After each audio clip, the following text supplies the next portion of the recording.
One can regard the Critique of Pure Reason as the true court of justice for all controversies of pure reason. For the critique is not involved in these disputes, which pertain immediately to objects, but is rather set the task of determining and judging what is lawful in reason in general in accordance with the principles of its primary institution. Without this, reason is, as it were, in the state of nature, and it cannot make its assertions and claims valid or secure them except through war. The critique, on the contrary, which derives all decisions from the ground rules of its own constitution, whose authority no one can doubt, grants us the peace of the state of law, in which we should not conduct our controversy except by due process. What brings the quarrel in the state of nature to an end is victory, of which both sides boast, although for the most part there follows only an uncertain peace, arranged by an authority in the middle. But in the state of law it is the verdict, which, since it goes to the origin of the controversies themselves, must secure a perpetual peace. Immanuel Kant. So far I have talked very extensively about what philosophy is to Kant and what he wants with philosophy, and then also about the methods that Kant employs in philosophy. But of course, what Kant is actually famous for, and what his lasting fame and importance is based on, is Kant's actual philosophy, the content of that philosophy, namely Kant's critical philosophy, Kant's three main works, the three critiques: the Critique of Pure Reason, the Critique of Practical Reason, and the Critique of the Judgment Power. And without those, we nowadays probably wouldn't know about Kant, or at least wouldn't read of Kant, and that means we also wouldn't care what his idea of philosophy is or what his methods of thinking are. That is not to say that Kant was completely unknown prior to his critiques. I talked about this a bit in the lecture I gave on Kant's life. Even before his first critique, his Critique of Pure Reason, came out in 1781, he was already well respected as a philosophical writer in Germany.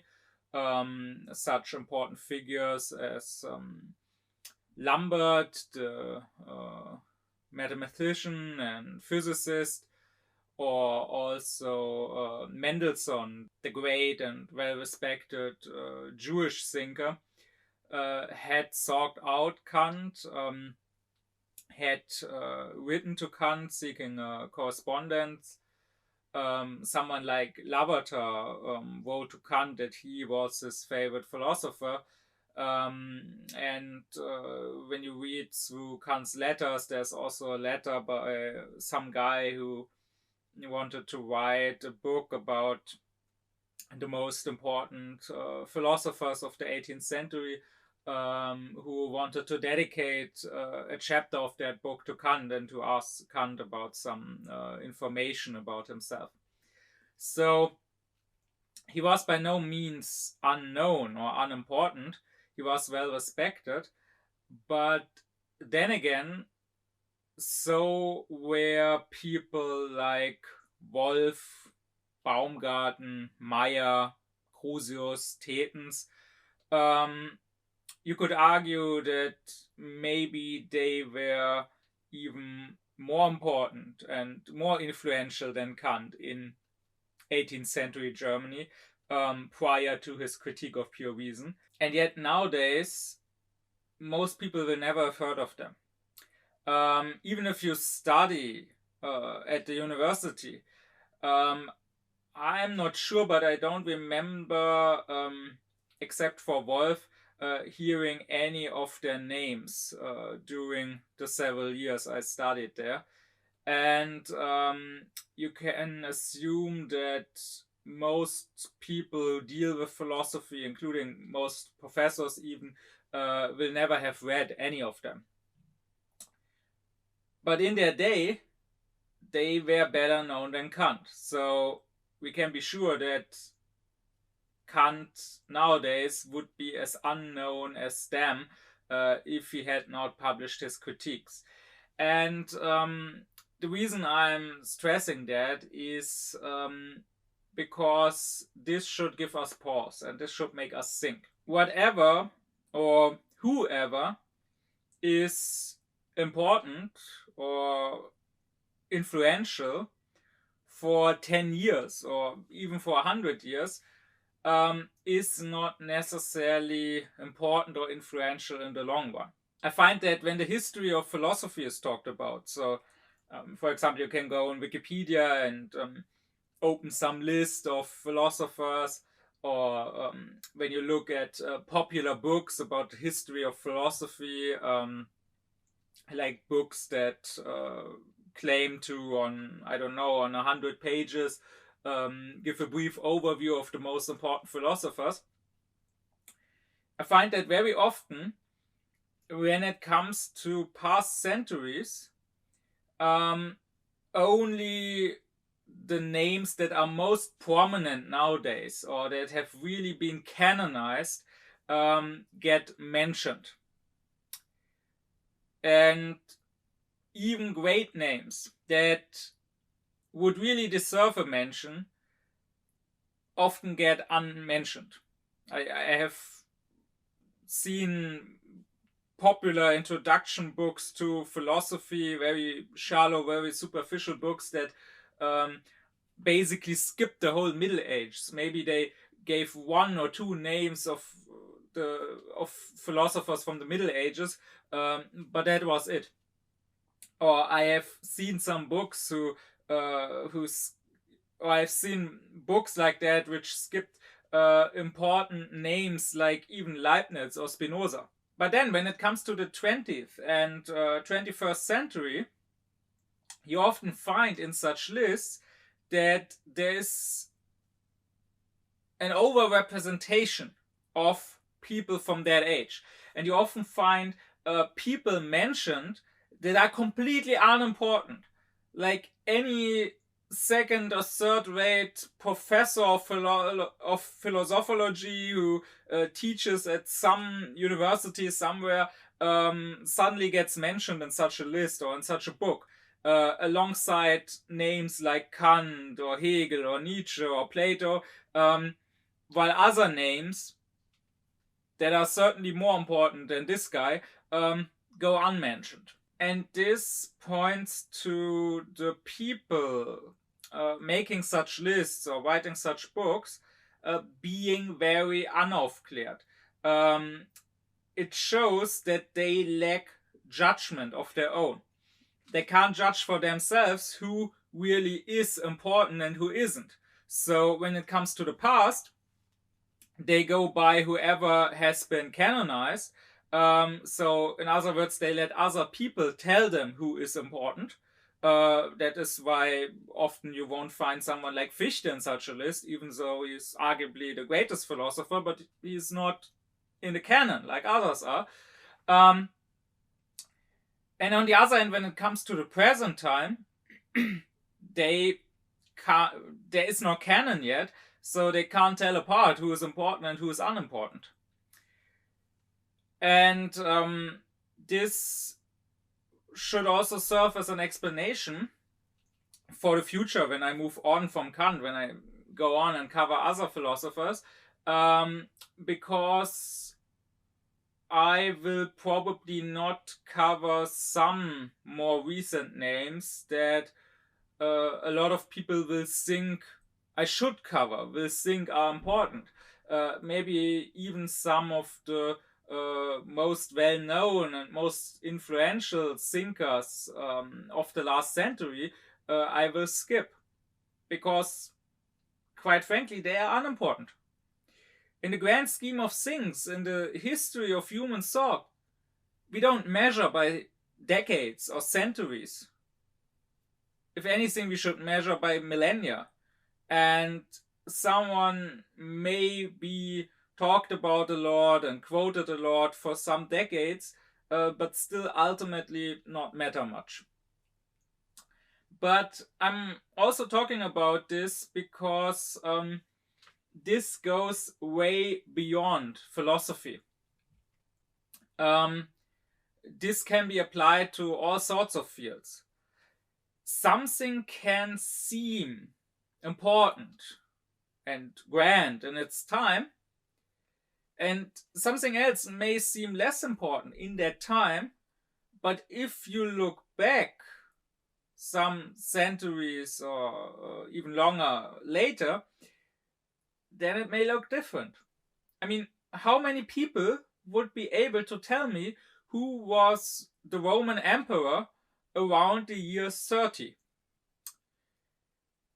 Probably not as many people as would be able to tell me the name of a certain Jewish preacher going around the Galilee and eventually being crucified in Jerusalem at the same time. Yet, if back then I had been in the Roman Empire and had asked people who is more important, that Jewish preacher or the Roman emperor, they would probably in most cases have said the emperor. And you can think for yourself, how many, for example, Roman emperors or how many American presidents can you still name? So you can see that even someone as seemingly important as the leader of a country and of a big country, in the grand scheme of things, can appear very unimportant.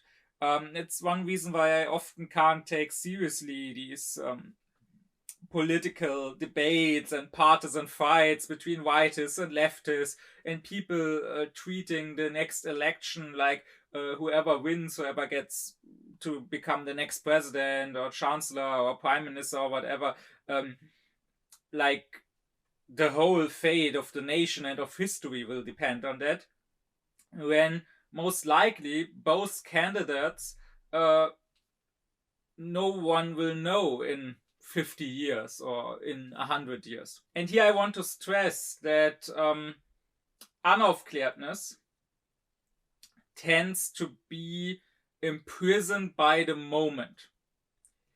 That is necessary if you think about it, because being unaufkläred means being unable to think for yourself. It means being led by something or someone else. Well, that means you will be impressed by the moment, by whatever you currently perceive, whatever sensations you currently have. To go beyond the moment you are in, to take a step back and view the present as if it was history, and to make your own judgments, to not be impressed by what is currently the most loud or the most big, but rather to really examine things and to really think about them yourself. You would have to be aufklärt. You would have to be able to think for yourself. And that is why you can always find people turning the moment into an absolute. I'm reminded of some girl, some 7th grader, so around 12, asking me who was my most favorite footballer out of 2 football stars she named. And I said neither. Both are completely unimportant, irrelevant people, which quite shocked her, and she insisted that they are so famous, they are so important, everyone knows them. And I said, well, no one will know them in a few decades, probably. I said, your own kids will probably not know them and not care about them. To which she replied that no, she would tell her children all about her hero. Well, that remains to be seen, I think. In some decades, when she is, I don't know, 30 or 40, she would probably have other concerns. And I asked her then about some football stars from the early 2000s, from the 90s, from the 80s, and of course she had never heard their names. And I'm not saying this because I want to spoil the fun of watching football for some kid. I mean, let her watch football and let her enjoy watching these footballers. But I am making the point that when people are more unaufkläred, the moment, so for example, when someone is famous at the moment, can seem very, very important to them, and they cannot even imagine that which now seems important to them ever becoming unimportant. So it is left to more aufkläred people or to history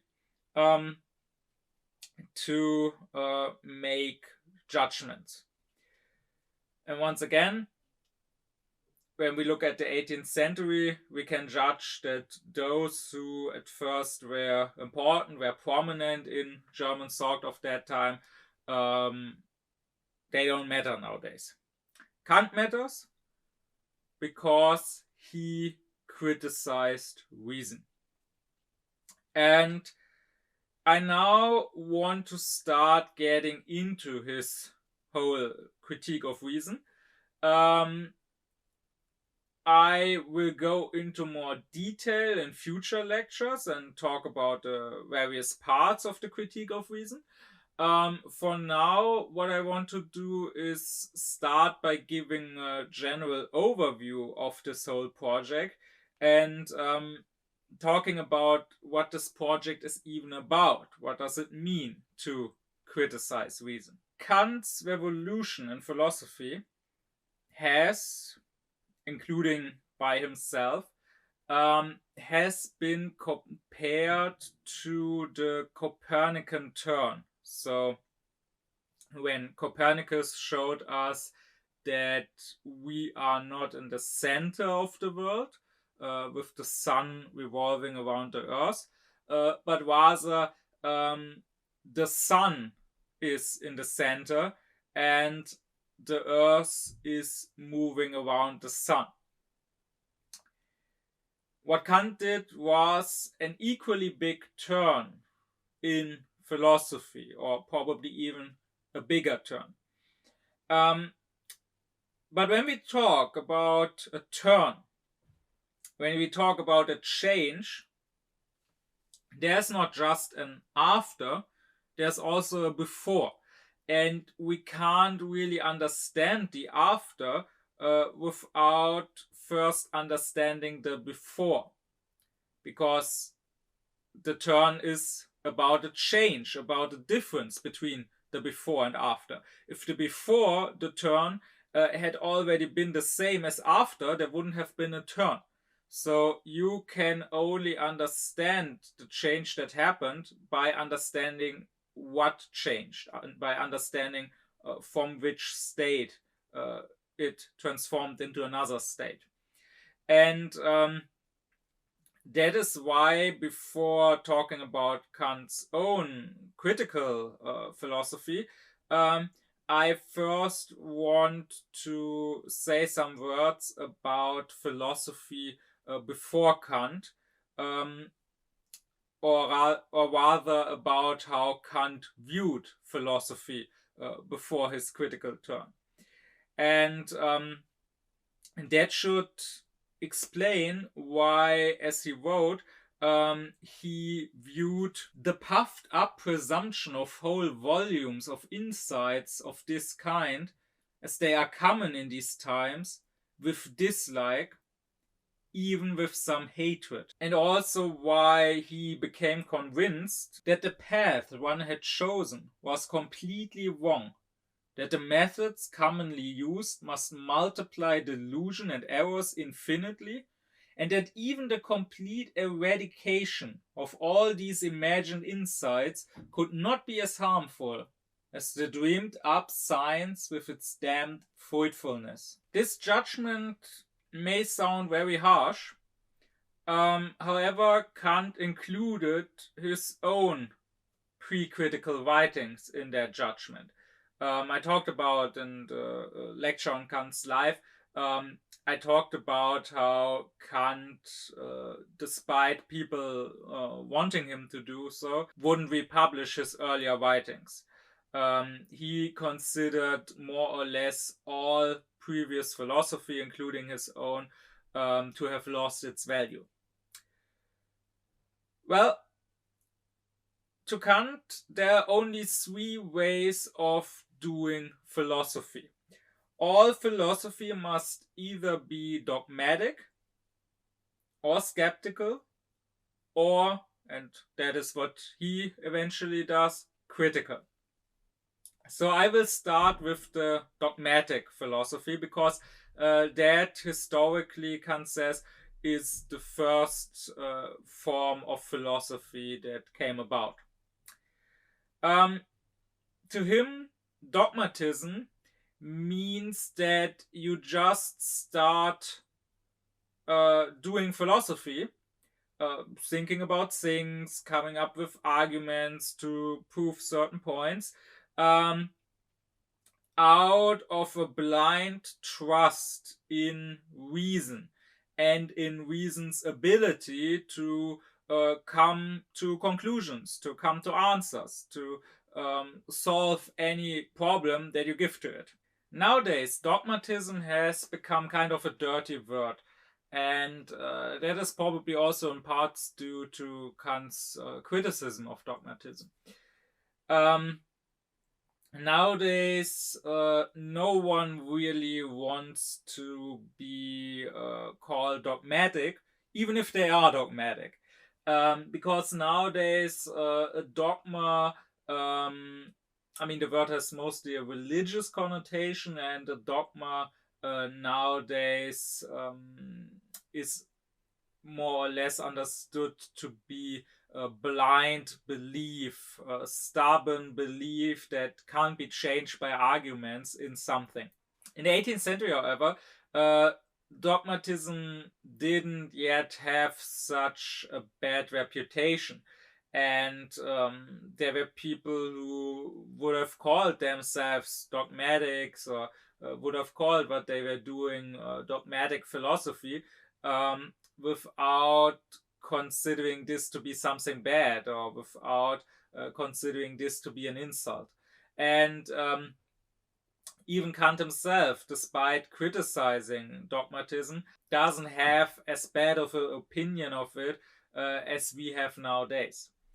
To him, being a dogmatic philosopher doesn't necessarily mean that someone blindly believes in something or is unwilling to ever change his belief. No, the dogmatic philosophers might use logical and rational arguments, and some of the arguments might be very well thought out, and they might also in some cases be willing to change their opinions when confronted with new and better counter arguments. Dogmatism to Kant doesn't mean that a specific position, a specific belief is stubbornly held, but it means that you have at the fundament of all your reasoning, all your philosophizing, the belief that the questions can be answered. through reason. Maybe they haven't yet been answered. Maybe you need to think more and employ reason more thoroughly. And maybe you have answered them wrongly so far, and someone else has a better answer that convinces you. But what is dogmatic is the belief that the questions you have, the metaphysical questions, are answerable by reason. For the dogmatics, Kant says the eagerness to answer certain questions compensates for a lack of actual insight. And the interest in certain things to be true, so for example, wanting God to be true, or wanting the immortality of the soul to be true, and wanting to prove it, that interest compensates for the lack of actual proof, Kant says. This dogmatic philosophy is very old. It has existed in antiquity. So people like Plato or Aristotle were dogmatic philosophers to Kant. But it also thrived in its own day. Back in the age of Aufklärung in Germany, the greatest, the most prominent philosopher before Kant had been Leibniz. And later, after Leibniz's death, Wolff rose to prominence, who was teaching in Halle, at least until he was kicked out for daring to say that the Chinese could be moral and virtuous without having Christianity or even natural religion. And Wolff took up the thoughts of Leibniz and expanded on them or systematized them, and thereby became the founder of what was called the Leibniz-Wolffian school of philosophy. And this school Kant considered dogmatic. This school was then leading in Germany. So after Wolff's death, his student Baumgarten took over his professorship in Halle. And then after Baumgarten's death, his student Meyer followed. And they didn't just have great influence in Halle, but also beyond that in more or less all of Germany. As a side note, when Meyer died in 1777, the professorship was offered to Kant. I talked about this in the lecture on Kant's life. But Kant, by that time already a philosopher in Königsberg for about 7 years and not wanting to leave Königsberg, Kant declined. It would certainly have been interesting to see Kant teach at the heart of the Leibniz-Wolffian school in Halle, when Kant was 4 years later, when he published the Critique of Pure Reason, was to become the greatest critic of this school of philosophy. And when Kant, however, declined this professorship of Meyer's, it was instead given to a guy named Eberhard, who was to be the last, well, I don't want to say important because he really wasn't important, but the last somewhat prominent professor and the last somewhat prominent defender of the Leibniz-Wolffian school. Eberhard would go on to viciously attack Kant and his Critique of Pure Reason, and Kant would respond writing a polemical answer, and it is very obvious that Eberhard was but he was not even a second rate or even a third rate. He was more like a 50s rate philosopher. He was nothing like Leibniz or even Wolff, who had founded that school. He was just the sorry rest, the sorry rump of what was left of that school after its slow decline and degradation. And on top of just not being a very great or very deep thinker, he was dishonest, he was insincere. He attacked Kant by purposefully misreading him and twisting his words, which is also the reason why Kant, who usually didn't do this, chose a bit more of a polemical tone against him. And with Eberhard's clear defeat by Kant, the Leibniz-Wolffian school's reign over German thought should end. Kant himself, however, was influenced by Leibniz-Wolffian thinking. He respected Leibniz and Wolff. He grew up in this intellectual environment. I talked in the lecture on Kant's life, I talked about Kant's school days at the Collegium Fridericianum, and the headmaster there, Schulz, who was a personal acquaintance of Kant's family, Kant's mother visiting Schulz's Bible circles, and this Schulz was also responsible for Kant going to that school and getting an education. He had noted the boy being very bright and had convinced his parents to send him to the school. This Schulz was, on the one hand, a pietist, but on the other hand, he was a Wolffian, and he was very influenced by Wolffian philosophy.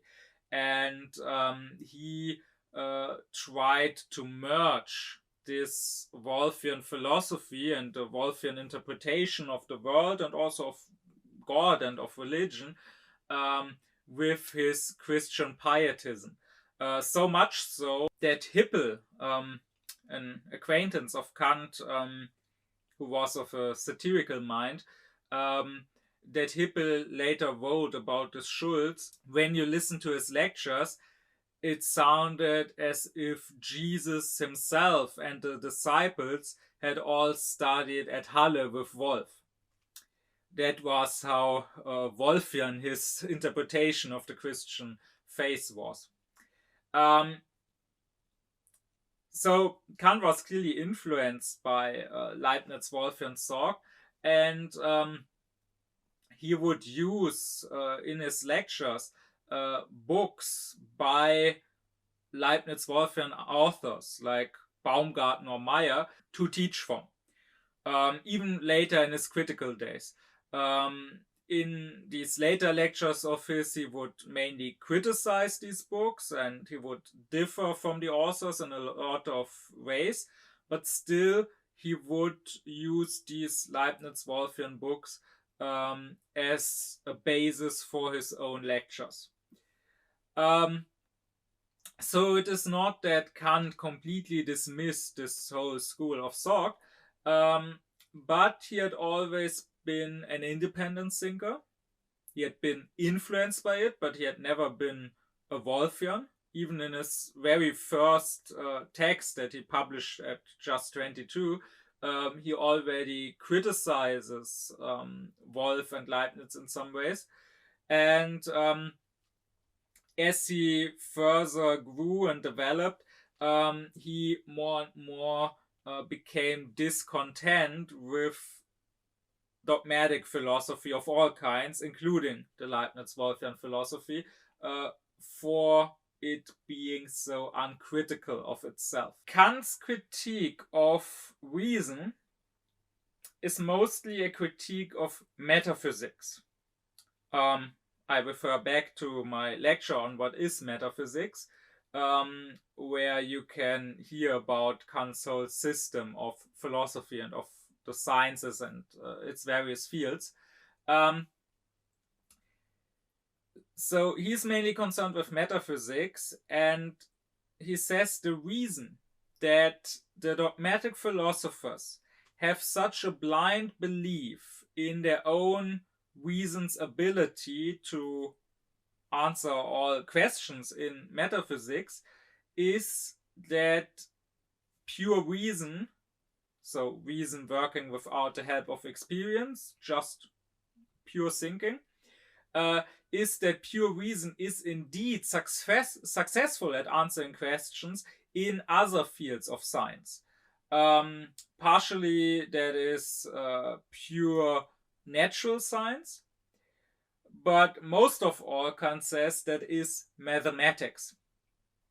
In math, we don't use experience, we simply think, and we can think of a lot and solve a lot of problems by just thinking in math.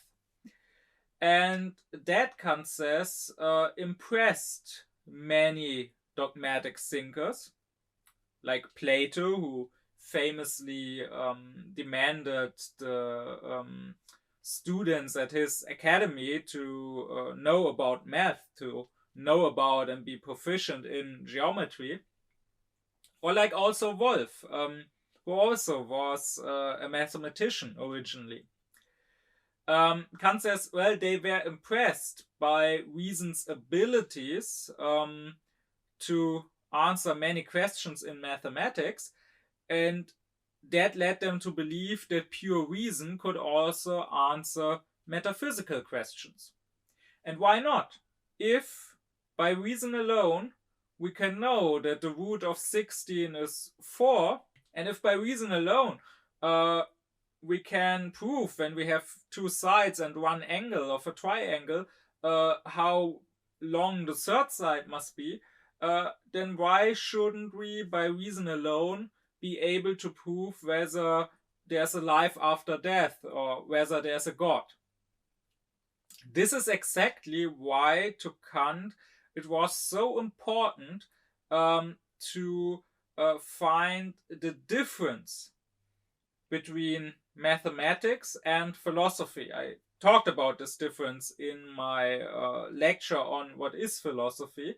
I explained how Kant says that mathematics is cognition through the construction of concepts in intuition, while philosophy to him is cognition through concepts. And now hopefully it becomes more clear why this distinction is so important to him. Because if mathematics and philosophy, and that would then include pure philosophy, so metaphysics,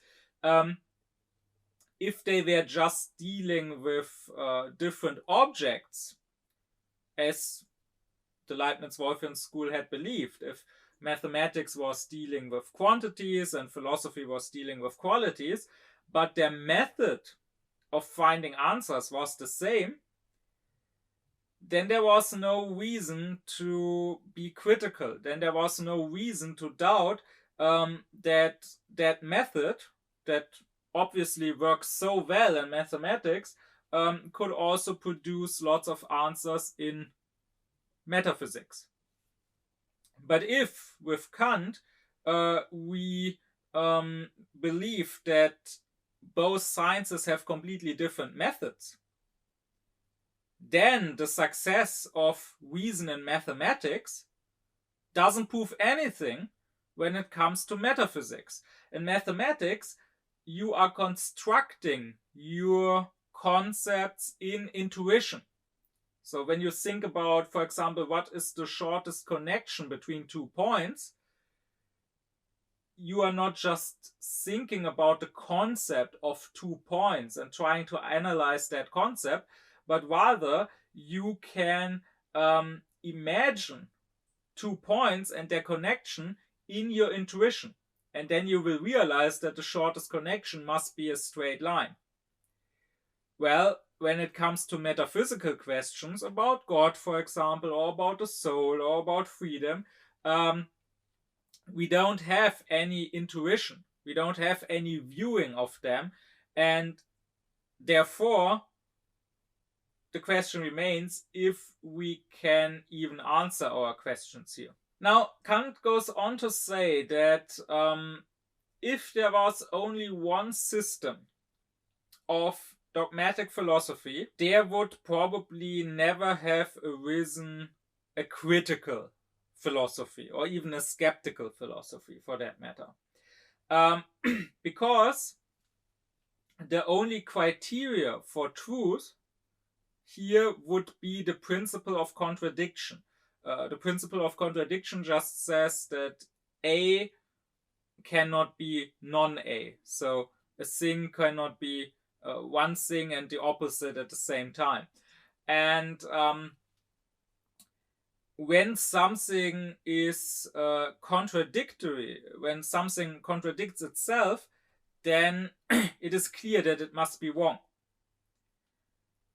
But Kant says it is entirely possible to come up with a whole theory, with a whole system of philosophy, of the world and of God and everything, that has no internal contradictions. I can even think up new powers of nature. I can imagine a system of telepathy or of spirits in nature. I mean, we see that nowadays in works of fantasy where the author is thinking up whole magic systems that are internally consistent. But of course, such a system not contradicting itself doesn't necessarily mean that it's true. But it means that we don't see that it is untrue. It means that we could believe in it because we don't find an error in it. And Kant says there is a natural inclination of our intellect, of our thinking and cognitive faculty to want to expand itself and not be limited. So we prefer learning a new truth, or what we think is true, over being told that we know nothing or that we can't know nothing.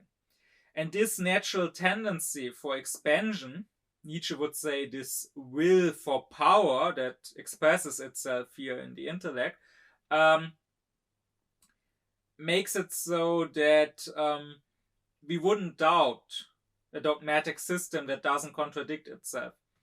On top of that, Kant says there's also a natural laziness in humans. Humans don't like to question their beliefs. However, luckily, there is not just one dogmatic philosophy. In fact, Kant says there always will arise different dogmatic philosophers who will come up with different dogmatic systems. And all of these systems might appear to be true because they are supported by seemingly good arguments and because they have no self-contradictions. But any onlooker will be faced with the fact that there are different systems that, while not contradicting themselves, clearly contradict each other. So he will have to come to the conclusion that at least some of these systems have to be wrong. That is what was the case in Kant's own day in 18th century Germany. Despite the Leibniz-Wolffian school of philosophy being so influential, it didn't reign German thought completely unchallenged. One influential and prominent thinker of the time was Crusius, and he was a critic of Wolff and of the Wolffian philosophy. He was, according to Kant, equally as dogmatic as Wolff, but he was dogmatic in a different way. And this had influence on Kant. This made him become more doubtful of the Leibniz-Wolffian philosophy, seeing that someone else could come up with a different system that also seemed to work. In his inaugural dissertation that he gave in 1770, when he became a professor in Königsberg, and I mentioned in the lecture on Kant's life that this work can be considered the first critical work of Kant's, the first work in which he expresses some of his later critical thoughts. And then afterward, it is succeeded by the decade of silence, in which Kant further thought things through before publishing his critique. In this dissertation, Kant still praises Crusius for being one of the most able philosophers of his time and for being a good analyst of concepts, who brings a lot more clarity into things that have been known only vaguely, only darkly. However, Kant's relationship to Crusius, or his judgment of Crusius, is ambiguous. In later lectures, you can also read Kant saying that Crusius says a lot of incorrect things mixed in with a few correct things, that his whole philosophy is full of pipe dreams and chimeras, and that his logic is so dark, so unclear, that you need another logic to understand Crusius's logic. But nevertheless, Crusius had an important influence on Kant, at least in so far as he made Kant more doubtful towards the Leibniz-Wolffian philosophy. If you lived in a world without lies, if you always experienced everyone always saying the truth, you would never doubt something that you're told by someone. Or if you had never experienced error, if you had never made a judgment that later turned out to be wrong, then you would never doubt yourself. But the moment you realize, even if it's only one single instance, that something like lies or errors can exist, then you can start doubting everything, because then you can no longer be sure if maybe everything that seems to be true is an error or a lie. And the same is true for the dogmatic philosophy. As long as you only know one dogmatic system of thought, and don't find internal errors in it, you have no reason to ever question it. But as soon as you find one single instance of someone believing something else, and also not having any internal errors, then you might start to question this whole system of thought. And indeed, when we look into the history of philosophy, we can find that in all these centuries and millennia, more or less all possible thoughts, all possible systems have already been tried. And to any position that was ever held in the history of philosophy, you can probably find someone else who held the opposite position. So when Heraclitus says that everything is in flux, everything is in constant movement and change, you have the Eliads, you have people like Parmenides and Zeno saying, no, everything is standing still. There is no change. There is no movement. There is only being, and being is. It doesn't become, it doesn't change, it is. Or when you have the Sadducees saying that the soul doesn't live on after death, that with death your life is completely at an end. You, on the other hand, get the Pharisees saying that no, the dead will rise again. People will live on after death. But even then, the question is, how exactly will they live on? Will they rise as the people they were before?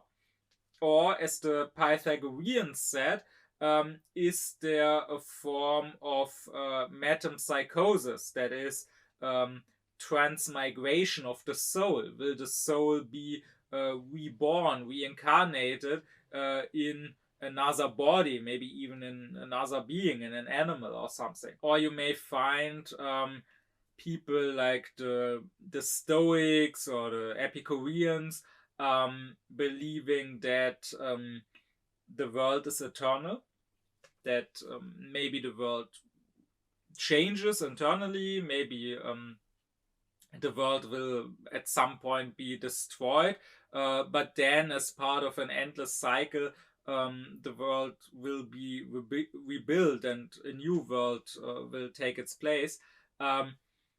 But the world as a whole is eternal, not being made, not being destroyed. Or you will have a position like in the Abrahamic faith, that the world at some point was created by God.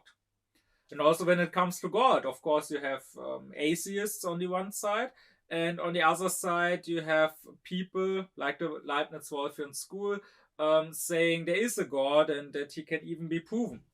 But even then, even if you agree that there is a God, there are many, many different views on how exactly we should think of this God. So someone like Spinoza also believed in God, but not the same God as the Leibniz-Wolffian school. Rather, he was a pantheist. To him, God and nature, or God and the world, were one, which at the time in the 18th century was quite blasphemous and was considered to just be atheism. So when you were called a Spinozist, you were basically called an atheist. But which might even be the more consistent belief when you do follow dogmatic philosophy. At least that is what Jacobi said. Jacobi was another thinker, another philosopher in 18th century Germany, and he was the one to cause the famous Spinozism controversy. He caused it when the poet Lessing died, and when Jacobi, claimed that Lessing had been a Spinozist, so Lessing had subscribed to Spinoza's pantheism, and Lessing's old friend Mendelssohn, who himself was, in his thinking, greatly influenced by the Leibniz-Wolffian school and who was opposed to this pantheism. He tried to defend the memory of his friend and to claim that his friend had not been a Spinozist.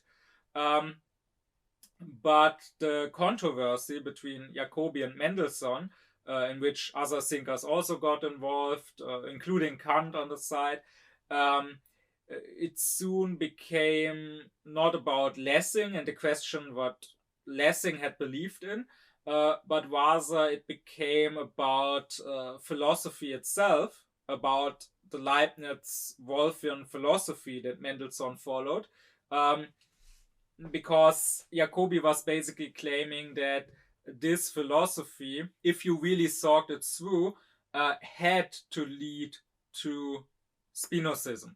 That Spinoza had been the most consistent, the most consequential of these philosophers. And Kant, by the way, agreed with Jacobi here. He also believed more or less that the Spinozism, that the equating God with the world, was the only logically possible consequence of Leibniz-Wolffian philosophy. And this whole controversy in the 1780s, amidst of which Moses Mendelssohn also happened to die, this was kind of the nail in the coffin of Leibniz-Wolffian philosophy. This was what made people move away from it. And as it happened, Kant had just published his first critique. So this controversy that Jacobi had caused happened to be great publicity for Kant.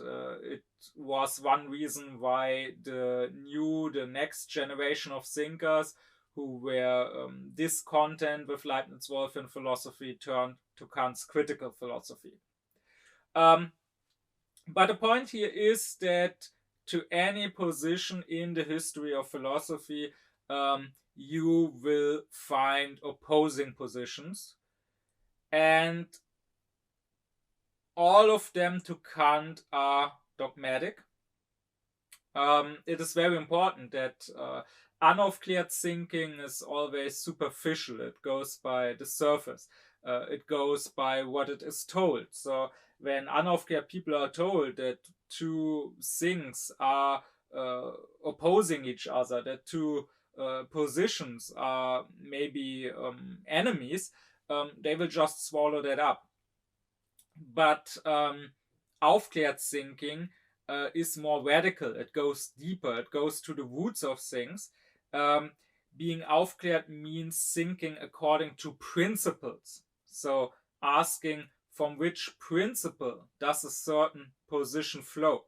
And when you do that, you may notice that two branches, even if they grow into opposite directions, might still be branches of the same tree growing out of the same root.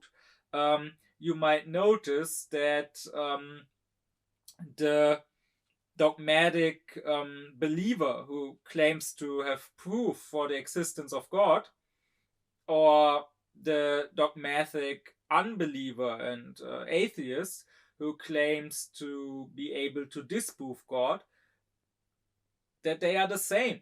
Or you might notice that the capitalist and the communist, that they are the same.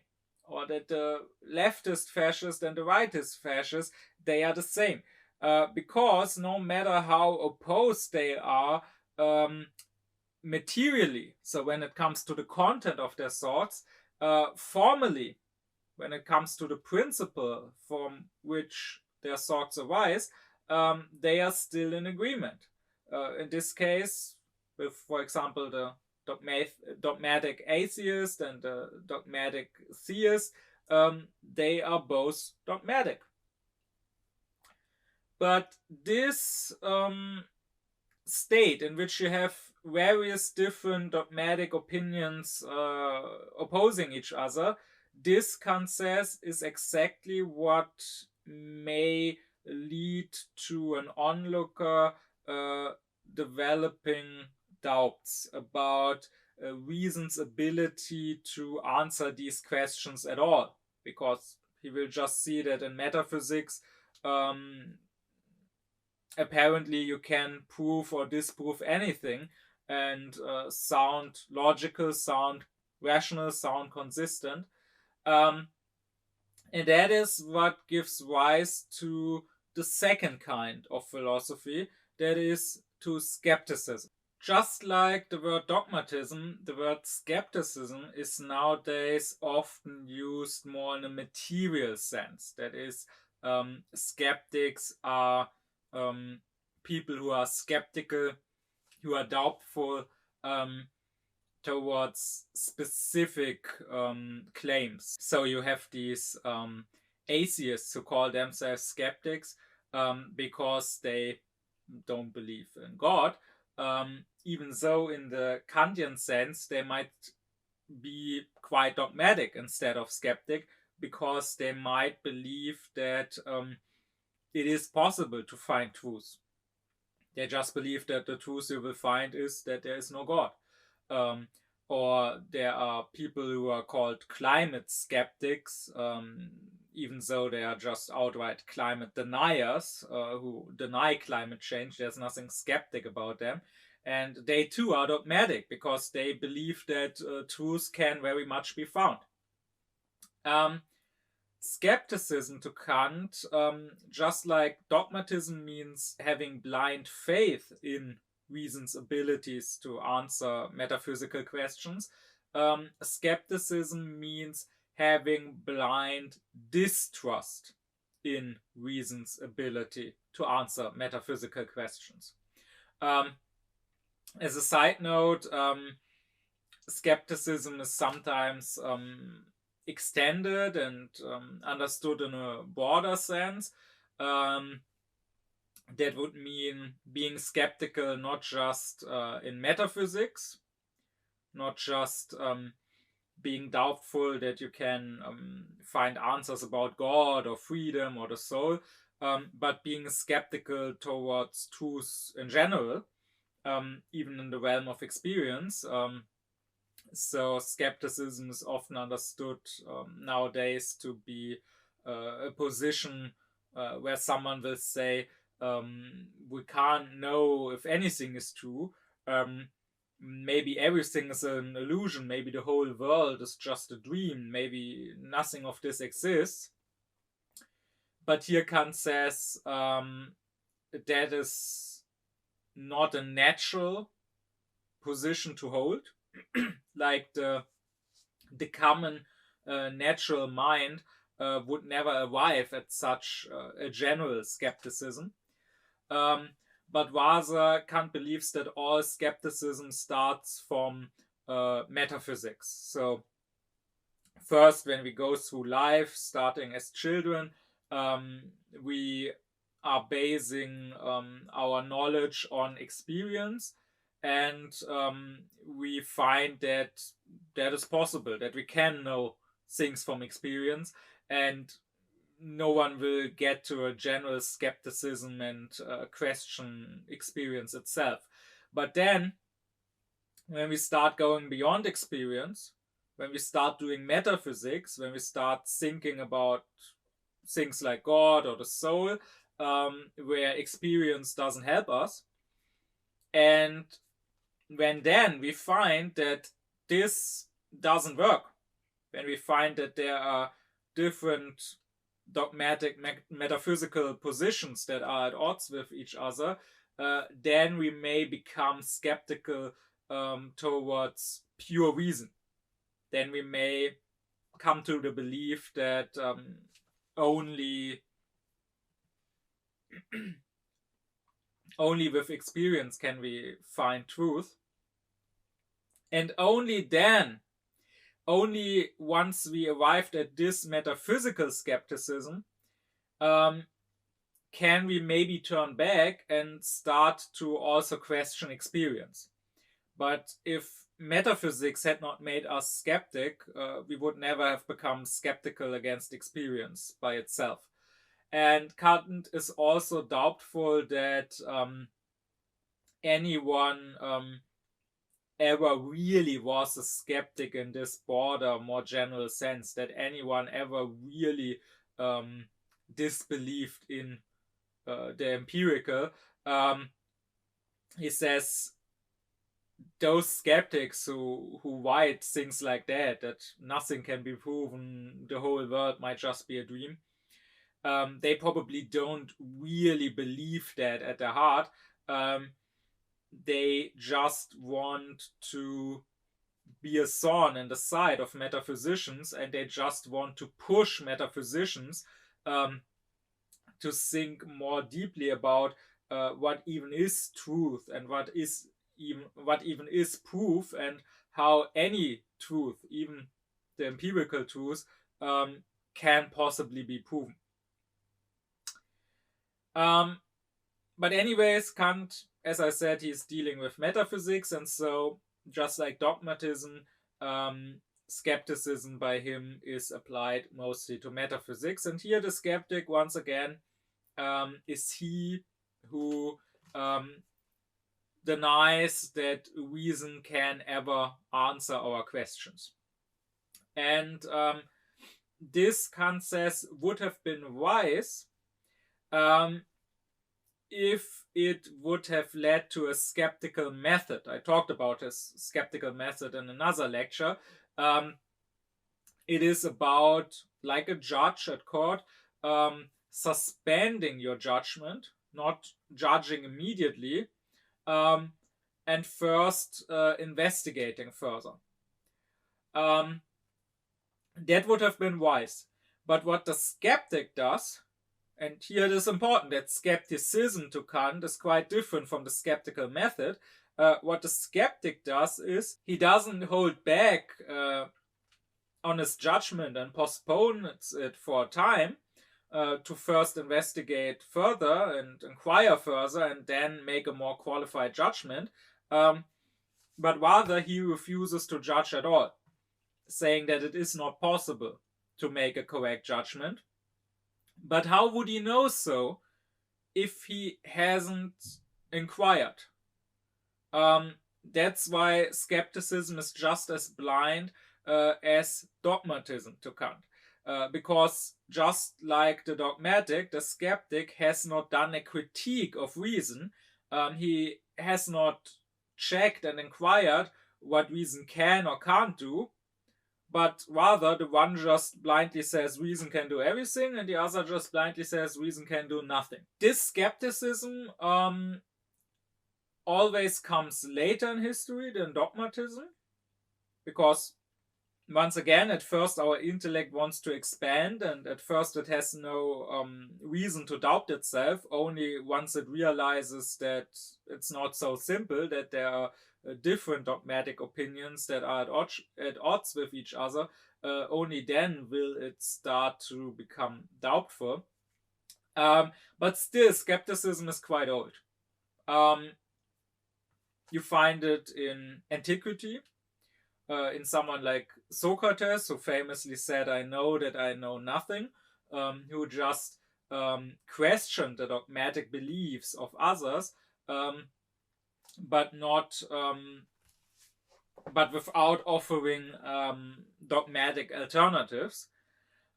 You can find it in the Academy of Plato, not in Plato himself. That was a later development in the academic thinking. You can find it in someone like Pyrrhon, whom Kant greatly respects and holds to be a wise man, and who is an example for Kant for the skeptical method, which he himself employs. But skepticism also existed in the time of Kant, in the 18th century. The most prominent skeptic of that time is the Scot David Hume. British thought at the time was largely empiricist. It was under the influence of Locke, and Locke had claimed that the human being is born as a tabula rasa, that is, as an empty table, and then learns concepts from experience, including not just such concepts that are very clearly empirical, like the concept of what is a tree, what is a house, what is a dog, but including also the concept of causality. Locke would claim that when we are born, we have no concept, no grasp of causality, and then we experience causality in the world, and thereby we come to this concept. And here the skeptic Hume disagreed and criticized Locke and pointed out that in fact we don't ever experience causality. Rather, we have this concept of causality, and we thereby interpret our experience, but causality cannot be found in the experience itself. A very famous example of Hume was when you have two balls in a pool game, and one ball is rolling against the other ball. And then the second ball starts to move and roll away. All that you see is the first ball moving against the second ball, touching it, and then the second ball starting to move. But you don't see causality. You don't see the second ball moving because of the first ball. I mean, what would a because even look like? We can't see a because. We can't see a power, a force going from the first ball into the second. And therefore we think that there is a relationship of causality between them, but it is not something we perceive. And sure, we might observe the same thing 100 times, and we might observe that 100 times the first ball moves against the second ball, and then the second ball starts moving. Therefore, we might come to the belief that it is quite likely that the 101st time will be the same. But that is just a judgment on likelihood then. That wouldn't mean that we really have experienced causality. And Kant here points out that Hume is not denying that causality exists, or he is not denying that the concept of causality is quite useful and that it is smart and prudent in daily life to apply the concept of causality. All he is saying is that we can't prove that causality exists even in the realm of experience, despite it having a lot of usefulness in the realm of experience. And therefore, we have no justification to rise above the realm of experience, to go to metaphysics, to the sphere of the superessential, and to apply this concept of causality here. To, for example, say God is the cause of the world, when even within the world, even within the realm of experience, we can't really prove that something like a cause even exists. When it comes to skepticism, Kant identifies two types of it.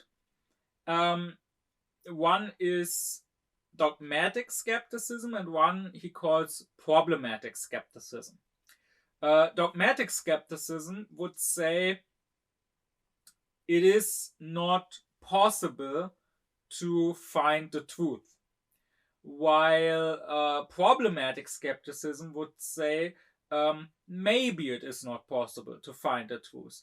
I don't know if it is possible to find the truth. Now, dogmatic skepticism is clearly ridiculous. It's clearly contradicting itself, because the dogmatic skeptic would say, I know that I can't know, or I found the truth that we can't find truth. I mean, that is so obviously contradicting itself that it doesn't really deserve a refutation. Kant compares this kind of skepticism with a laxative that when you take it doesn't just purge everything else, but purges itself in the end. But then the problematic skepticism that doesn't claim to know and to be able to prove that you can't know and can't prove anything, but that just, well, is skeptical, is doubtful of our ability to prove things, that needs to be taken seriously, and that is harder to refute. And Kant sees value in this sort of skepticism, because it can serve as a thorn in the side of dogmatic metaphysicians, and it can cure us of our dogmatism and make us more critical. Therefore, the skeptics serve an important function in the history of philosophy. Kant himself was greatly indebted to Hume. He said as much. So Kant had grown up in Germany with the German thought of the time, with the Leibniz-Wolffian thought. But when he read Hume, that made him, as he famously says at one point, that made him awaken out of his dogmatic slumber. And that cannot just be said about Kant. The same can be said one generation later of Fichte. Fichte read skeptics like Enesidemus or Maimon, and their skeptical remarks, their doubts towards Kant. And that is what led Fichte to see that there were still issues in Kant's thinking. And that is what led Fichte to further expand on Kant's philosophy. So the skeptic does have an important function. So Kant also says that he isn't necessarily needed because the dogmatics, as long as there are two of them that are opposed to each other, can also have this function. So when you have two dogmatics like Wolff and Crusius who argue against each other, even though none of them is a skeptic, to a third party, to an onlooker who watches their debate, they can serve like skeptics, criticizing the dogmatic position of each other. Once skepticism has entered the scene, Kant says, this conflict between the dogmatic and the skeptical thinkers can go on for centuries. Again and again, a new dogmatic system can arise, and again it can be attacked by new skeptic counter-arguments, and then out of the ruins of the old dogmatic system, a new dogmatic attempt can arise. But eventually, this Sisyphus work has to tire people out. Eventually, people have to get fed up with that, Kant thinks. And then there are only two possibilities. One would be his critical solution, which I will talk about in a moment. The only other possibility Kant believes is Misology. Misology means hatred towards science or towards reason. So this miso is always meaning hatred. You probably know it from words like misogyny, hatred of women, or misanthropy, hatred of humans. And in this case, it is hatred of the logos, of reason, or of logy, of science. So misology can be one result. Kant is aware that there can be different reasons for misology.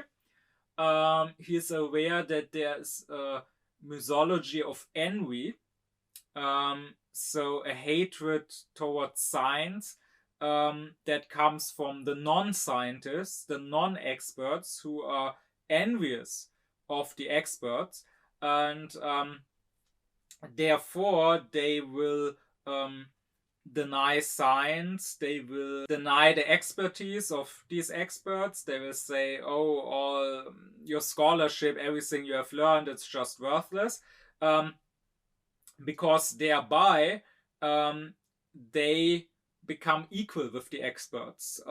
They tear the scientist down so that he is on their level, and they don't have to feel lesser, or they don't have to feel like here they have to shut up their mouths because they don't know what they are talking about.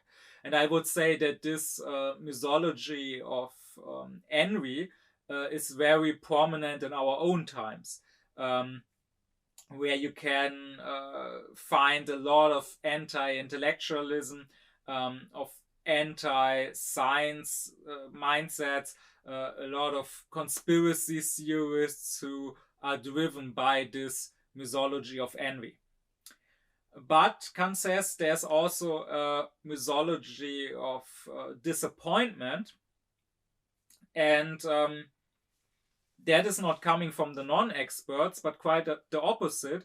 That is usually coming from the experts, from the scholars, from the scientists, from the philosophers and metaphysicians, from those who at one point did believe in science, did believe in reason, and tried to answer certain questions with it. But then, when that failed, became so disappointed that they started to hate science and reason and started to dismiss it. But no matter what the reason for misology is, no matter if it's born out of envy or out of disappointment, the result will be more or less the same. It will mean that you dismiss science, you dismiss reason, and that you claim truth and wisdom can be found without them. Because misology is not the same as skepticism, right? Misology doesn't claim that we can't find truth at all. It claims we can, but not with science, not through rational thinking. Well, how then? There are two possibilities, Kant says. There is what he calls the reckless misology, and that is the misology of the mystics, of the fanatics, of the esoterics, who believe they have higher, deeper insight into truth, into how the world works, who maybe believe they have proof for God not through rational arguments, but because they had a vision of God and of heaven. And then, on the other hand, there is what Kant calls the timid misologists. They don't try to rise above reason, but rather they stay beneath reason.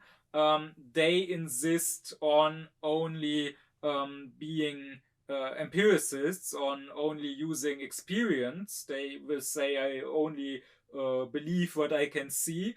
They will dismiss any arguments, any attempted proofs through reason, and insist that always you need experience. And they will probably claim to know things through what they call common sense. But this common sense, Kant says, is just a divining rod. You can claim anything is common sense. When you have no actual argument, no actual proof, you can always say, well, I just know that this is true, it is common sense. And this has the side effect that you're also saying, if you don't agree with me, if you can't see that this is true without a proof, then you lack common sense, then you're an idiot. But of course, Kant says this is ridiculous. If scholarship, if pseudo scholarship, and if actual science can't prove something, then surely it can't be proven any better without using science and reason. I would say this is like if you try to cut something with a sharp knife and it doesn't work. The knife is not sharp enough. The object you want to cut is too hard. So you now instead try to cut it with a blunt knife. The blunt knife probably won't succeed where the sharp knife failed. But that is exactly what the misologist is trying. When reason fail him, he will stick either to mystical visions and insights, or he will stick to experience and common sense. Both of which surely won't work any better than reason did. Kant observed this misology spreading in his time in the 18th century. In fact, amongst other nations like the English or the French, it had already basically won. There was no metaphysics in those other nations left. I mean, that is not to say that at university there weren't classes in metaphysics, but they were not really taken seriously by the more important thinkers. And those people who still did metaphysics weren't very influential. If you think of the important British or French thinkers of the time, people like Hume or Adam Smith, or people like Voltaire or Montesquieu, you will find that many of these thinkers didn't bother much with metaphysical questions. They were much more interested with more empirical matters, with more empirical fields and sciences, like matters of economy, matters of law and justice and state and history, natural science, physics, or they were interested in society and how society was governed, and in criticizing government, criticizing the absolute monarchy, or criticizing the church. But they were not so much dealing in metaphysical questions.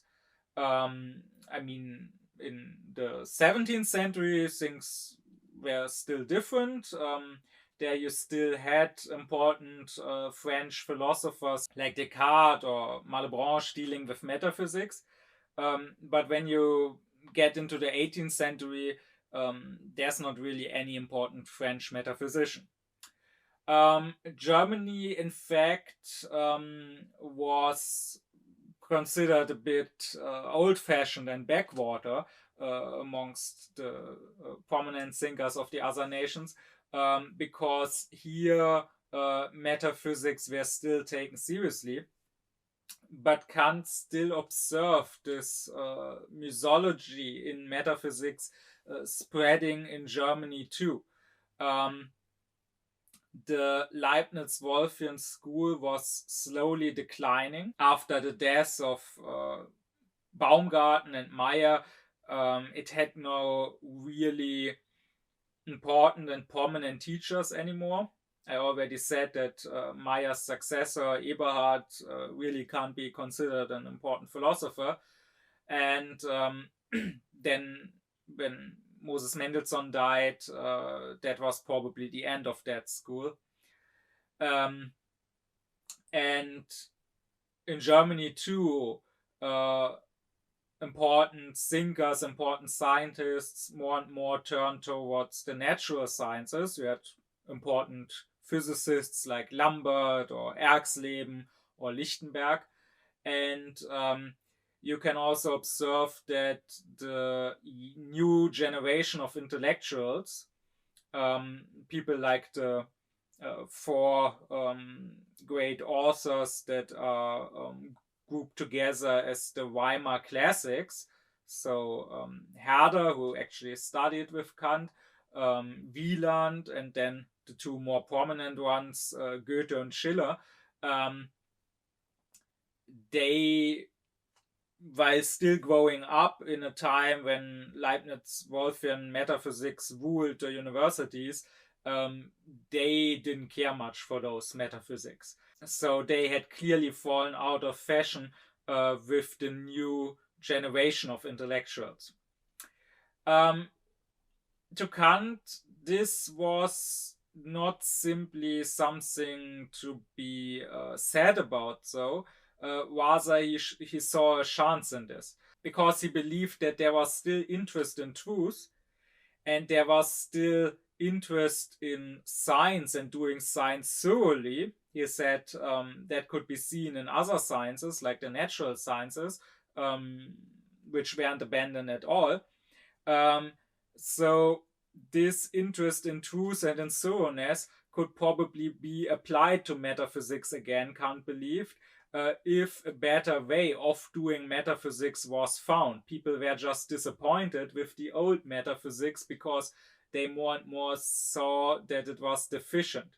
And that gave Kant a hope that old dogmas would die down, that debates in metaphysics would become less partisan, less about defending the position of your philosophical school, your philosophical system, and a more thorough and more scientific metaphysics could be established through criticism. Because just abandoning metaphysics altogether is not an option to Kant. I already mentioned in my lecture on what is metaphysics that he believes we have to have metaphysical positions, whether we want to or not. The atheist also has a metaphysical position, just like the theist does. And he also believes that the metaphysical questions of God, the immortality and of the soul, and freedom are questions that are in the very nature of reason and that we can't just let go of. They are as important to us as breathing, Kant says at some point. And that is why, since dogmatism and skepticism in metaphysics don't lead anywhere, a third way is needed to completely reform and to lead to a rebirth of metaphysics. And that third way is the way of criticism. Here, Kant is trying to do what his sympathetic method that I talked about in a previous lecture demands.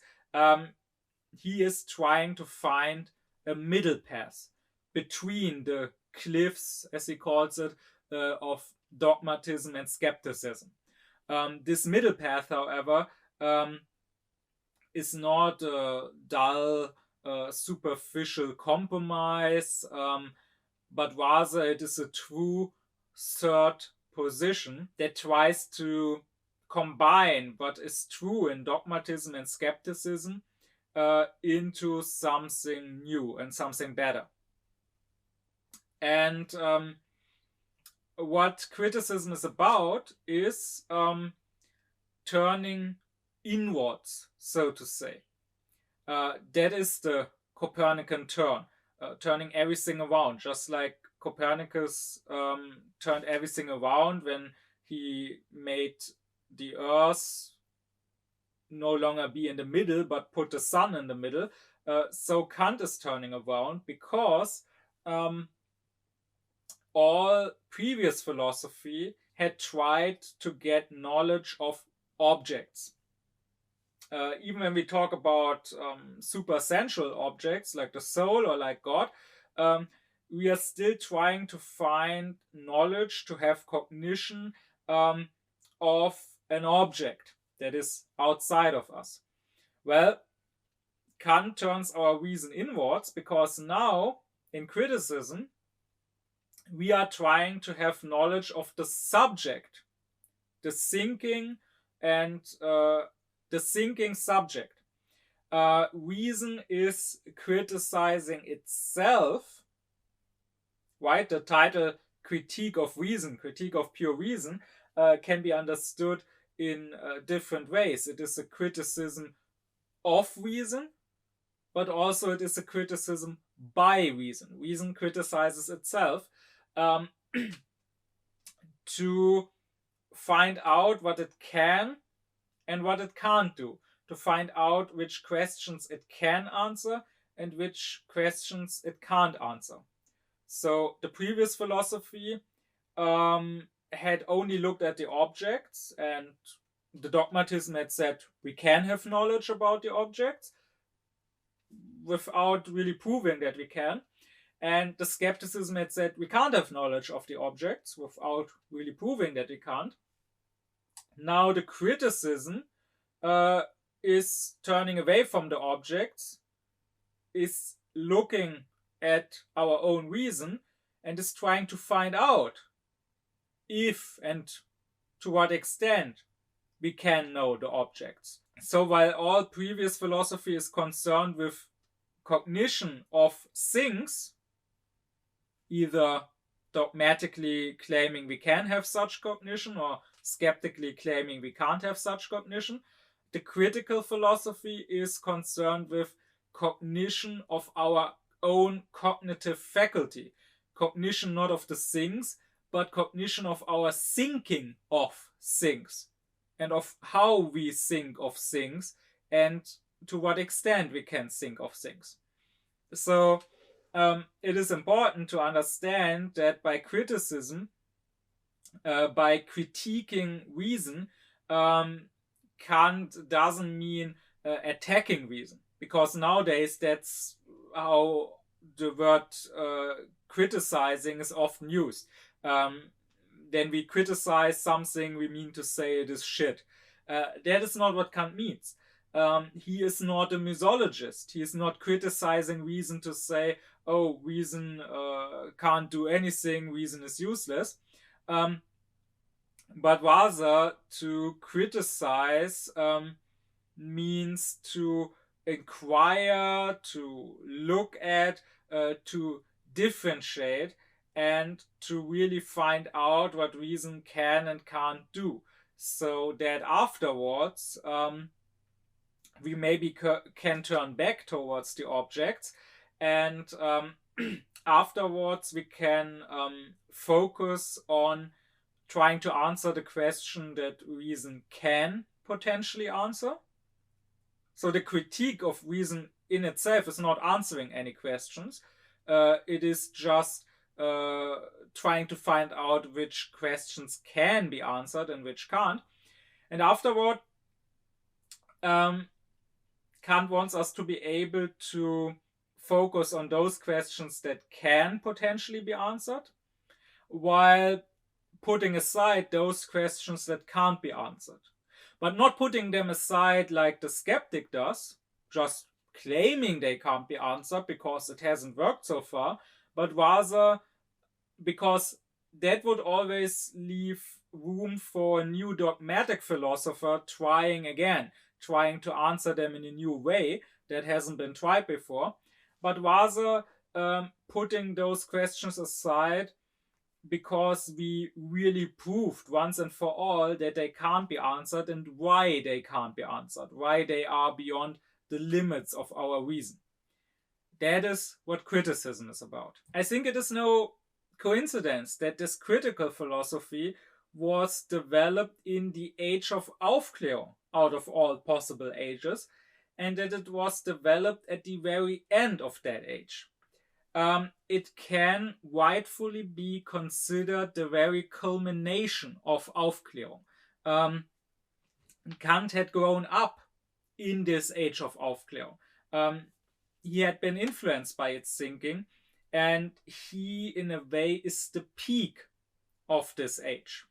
Because Aufklärung is about critical thinking. That is more or less what everyone knows. I am aufklärt if I think critically. The problem is that the concept of Aufklärung that people usually have is very superficial. They think they are aufklärt just because they put aside certain prejudices or certain superstitions. They think they are aufklärt just because they don't believe that a black cat brings bad luck anymore. And when it comes to being critical, they think they are aufklärt for criticizing others. The problem is everyone can criticize others. I mean, look at politics. Everyone is criticizing the other side. Everyone is criticizing the enemies and calling them dumb and evil and so on. And everyone has what is typical for unaufklärdness. Everyone has this victim stance,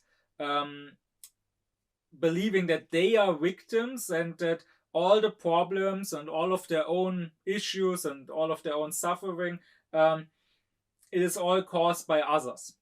And then they will, of course, criticize and attack those others, but they will never look at themselves, which, quite frankly, is pathetic and disgraceful. The aufklärt person would consider that to be beneath his dignity. The aufklärt person always views himself as a perpetrator. He always focuses not on how he is passive, how he is a victim, how others are to blame, but rather he focuses on his freedom, on what are his free choices and decisions, and looking at those and how his state that he is in is caused by his own free choices and can be changed by his own free choices. Because that is what Aufklärung is actually about. Not criticizing the others, that is very easy, but criticizing yourself. And this is what Kant does. He didn't set out to criticize certain philosophical books or systems or schools that came before him and explain where they are wrong, disprove them, and then try to establish his own system. If he had done that, he would not be as important in the history of philosophy. If he had done that, maybe he would have succeeded and gained some prominence for a time, and then the next guy could have come along and could have criticized Kant and Kant's system again, and once again establish a new dogmatic system. But what Kant tried to do is not just criticize previous systems and establish a new system, but rather criticize reason out of which such systems are constructed, criticize reason itself, criticize our own, and since he also is human, thereby also his own ability to have cognitions, to arrive at certain truths, to have understanding. And thereby he, in a way, brings philosophy back to that old Greek maxim, know thyself. And this is so very important. I refer here back to my lecture on what is wisdom, according to Kant. This is so very important for the philosopher as the sage, as the wise one, so that he really can be the lawgiver of reason. I said in that lecture that all of philosophy to Kant comes down to asking what is the human. And that is what the critique is basically asking. What is the human? And the first of the three questions that lead us to being able to answer that was the question I said, what can I know? That is exactly what Kant is asking here. As a sage, as a lawgiver of reason, what can I know? So what are the limits within of which we can do science and we can use our reason and try to find answers to our questions, but which we ought not to overstep, because outside of them our reason can't find truth anymore. I will add that Kant's first opponents, the first people responding to him, they didn't understand this. What he was doing was too new and also too deep, too radical, too aufkläred. They simply didn't understand it. They took him as if he was just a new dogmatic philosopher trying to come up with a new system. And that is why their criticism, their disagreement completely missed the point. So there were two critics of Kant's, two early critics in the 1780s, when he published his three critiques that were prominent. One of them I already mentioned, that is Eberhard, who was trying to defend Leibniz's Wolffian philosophy against Kant. The other was one Christian Garve. Garve didn't really belong to the Leibniz-Wolffian school. He had become prominent as a translator, both of ancient Roman Latin texts, but also of English texts. And he was influenced by both by the thinking of antiquity and their question of what is the good life, what is happiness, and also by the English philosophy of the time and the empiricism of the English philosophy and the moral sense theory that was prominent in England at the time, that philosophy which tried to base morality on feelings, on a moral sense of what is right and wrong. And this Garve belonged to what in Germany at the time was called populär philosophy, so popular philosophy. Those were people who said that the school philosophy, the so-called scholastic philosophy, of mainly the Leibniz-Wolffian school, it was too scholarly, too scientific, too abstract, too learned, and it wasn't really fit for the common people. And so these popular philosophers, their aim was to popularize philosophy,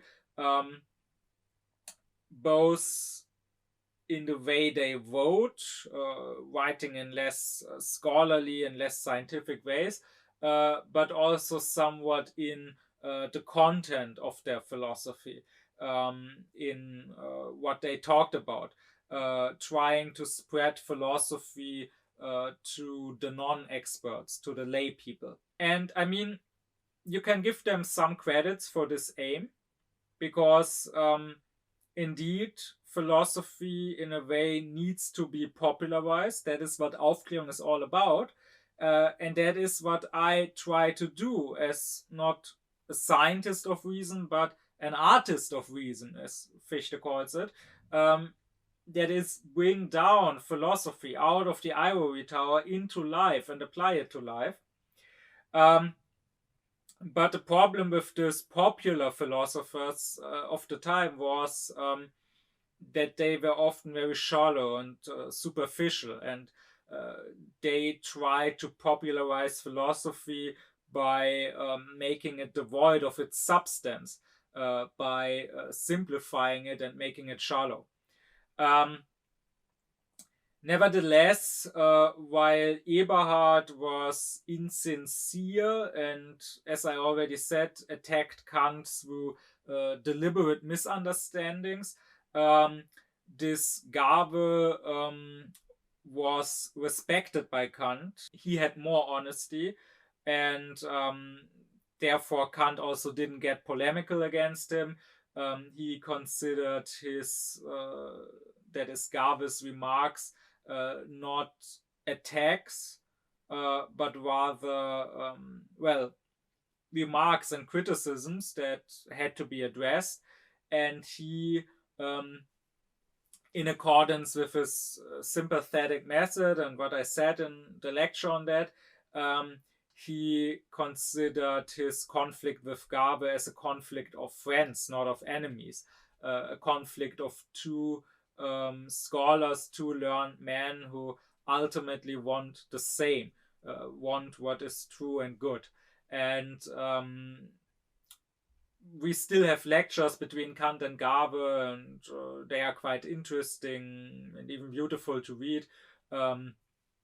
They exchanged lectures back in the 80s when Garve criticized Kant, and then there are letters again at a much later time. They wrote each other again when they were both already very old and close to their death, and talk a bit about their respective sickness or frailty.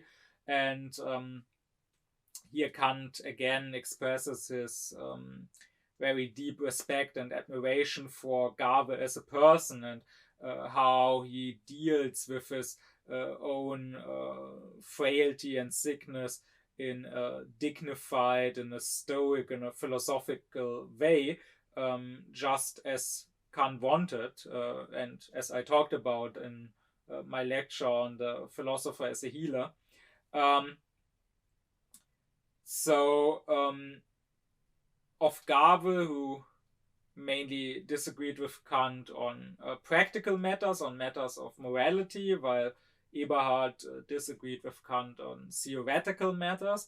Of Garve, it can be said that while he didn't get Kant, and while he certainly wasn't a deep thinker like Kant, and while he certainly wasn't that important or didn't leave a big mark in the history of philosophy, he can be respected as an honest man. But of Eberhard, on the other hand, we can only say and repeat that old saying, had you stayed silent, you would have remained a philosopher.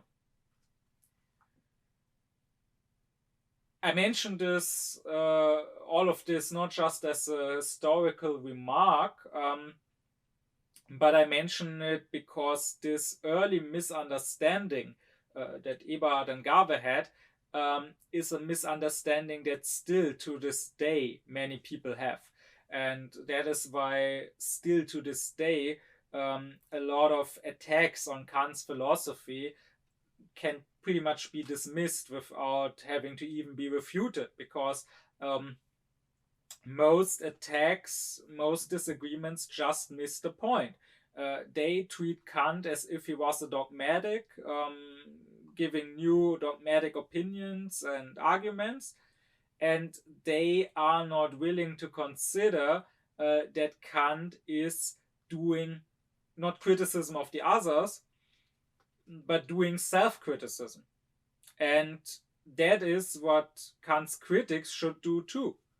If Garve or Eberhard had tried not to criticize and refute Kant, but to criticize themselves, to criticize their own thinking, to ask themselves, okay, these things I hold to be true, these topics I disagree on with Kant, how do I come to these truths? How am I justified even in making judgments here? What is the source out of which I believe to be proving my standpoint? If they had done that, then they would have been real philosophers, and then they could have been taken seriously. But that is what most don't do. Most people, even if they are smart people, even if they are learned people, as long as they are unaufkläred people, they will refuse to turn inwards and to look at themselves and criticize themselves. Kant considered it not so much important to prove certain individual sentences, certain individual statements in metaphysics, but rather to find the right method by which to even do this science. He says that other sciences, like mathematics and natural science, also only became true sciences once the right method was found. In the case of mathematics, it was found even back in antiquity. In the case of natural science, it was only found in more recent times to Kant. It was only found after the Renaissance by someone like Francis Bacon, and it is a quote on Francis Bacon, which Kant put at the front of his critique of pure reason. But that is what Kant believes has to be done first. We have to first find the right method of doing metaphysics, and only then can we go back to actually doing that science. And that is what the critique of reason should do. In my lecture on what is metaphysics, I gave an overview of the whole architectonic of the philosophical sciences according to Kant. I talked about its various fields like ontology or theology or cosmology or psychology or physics. And in that whole architectonic, I didn't talk about the critique because the critique has no place in it. Because the critique is not in itself the science. Rather, according to Kant, it is the propaedeutics of the science. So it is that which must come before the science. It must come before all the parts of the science. And in my lecture on what is philosophy, I mentioned how philosophy, according to Kant, has two parts: theoretical philosophy and practical philosophy. And then both of those are sort of connected by the concept of purposiveness. And that's also why you have three critiques. The critique of pure reason is basically laying the groundworks so we can do theoretical philosophy.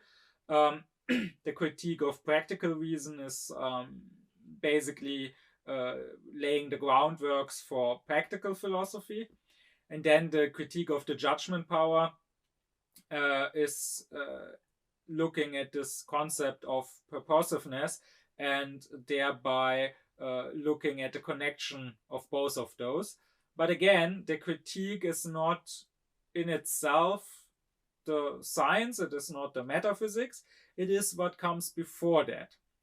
And Kant says that not every science needs such critical propaedeutics, but rather there are only two sciences who really need that, and that is metaphysics and history. Because Kant would say there are two ways of gaining knowledge, two ways of getting cognition, and I talked about this in my lecture on what is science. That is experience and reason. And therefore, there are empirical sciences and there are rational sciences. Well, in both of these fields, Kant would say there's a science that doesn't need critique preceding it because it has intuition, it has viewing of some sorts. So in the field of rational science, we have mathematics. And mathematics, as I said before, is construction of concepts in intuition. Therefore, in mathematics, when we make an error, we can spot that error and we can correct that error. We don't really need critique before we can do mathematics, because all people share the same viewing, space and time, and all people view things, for example, geometrical figures, in the same forms of viewing, for example, in space. And in the field of empirical science, you have the natural sciences. Everything, be it nowadays called physics or chemistry or biology. Here too, Kant would say we don't need to do a critique first, because here too we have a sort of intuition. We are not constructing our concepts in our viewing, but we are viewing the things that we deal with. We have experience of them, and we can double check in experience. We can make observations, and we can even make experiments and repeat experiments. And so here too, we can see when we are wrong. So what Kant is saying, that in both of these sciences, in the rational science of mathematics and in the empirical science of natural science, we have a common standard by which to measure what is true and what is wrong.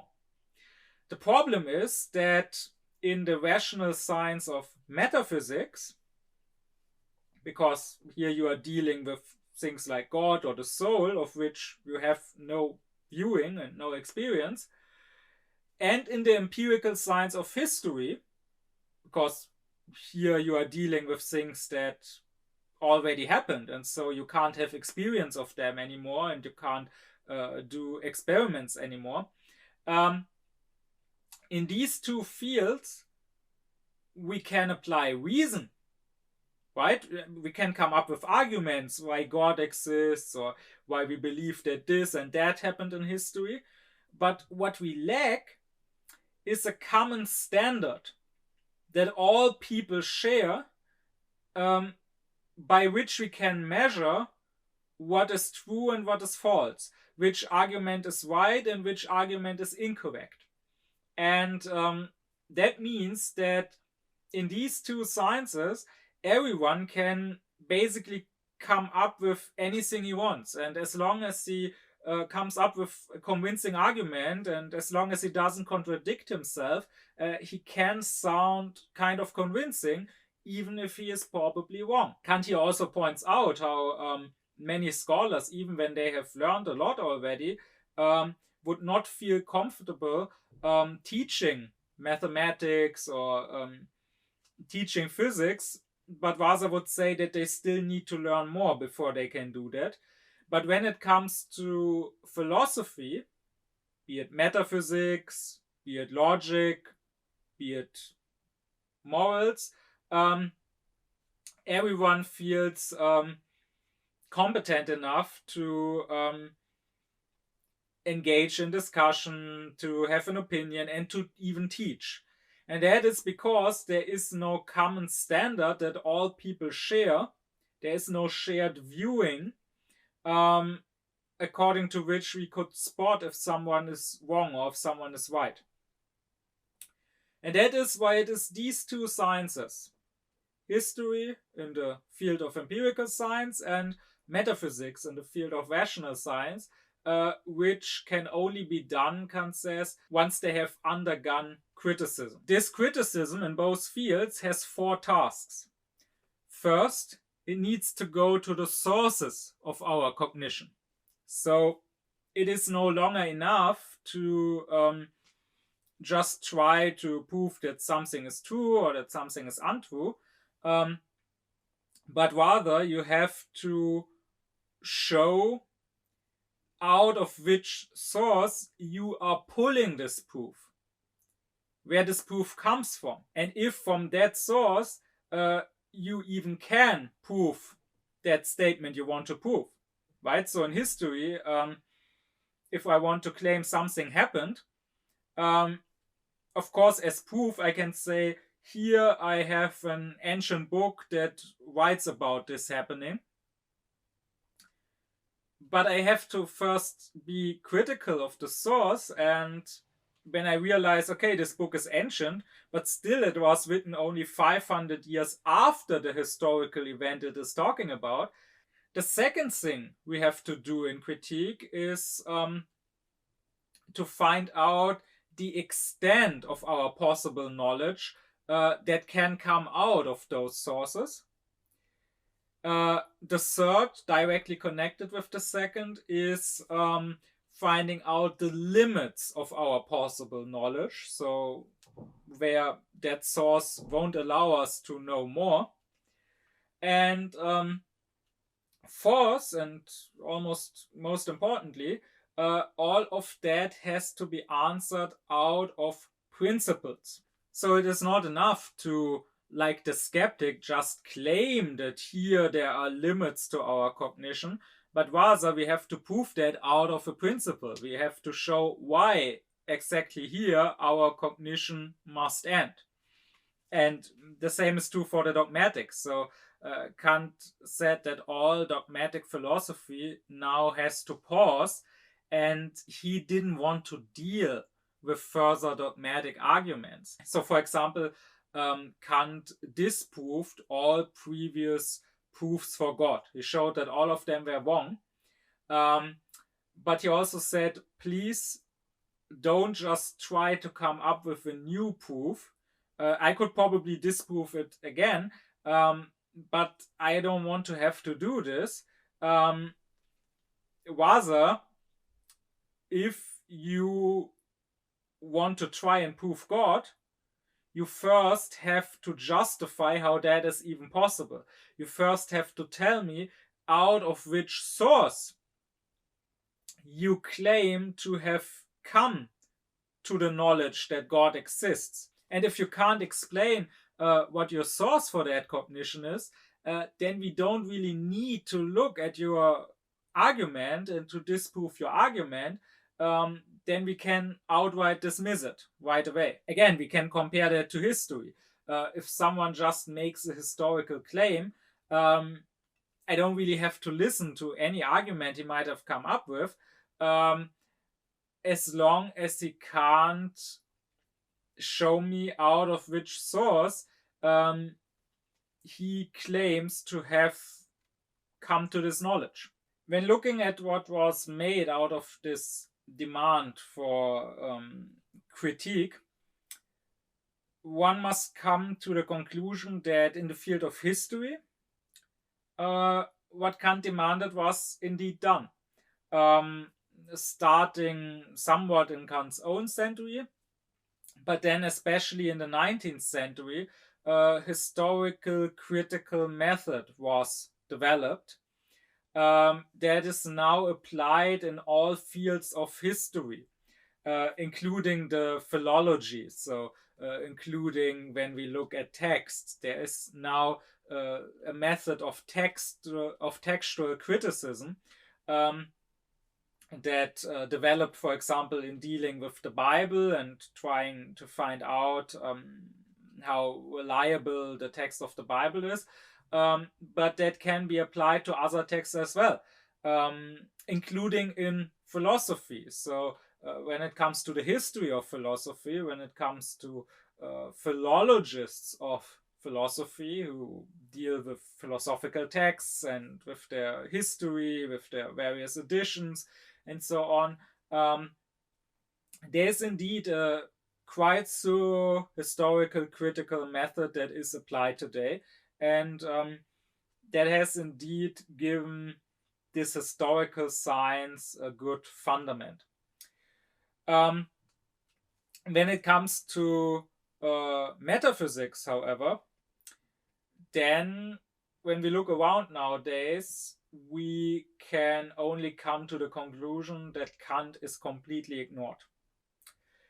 That might be a surprising statement or even an outrageous statement.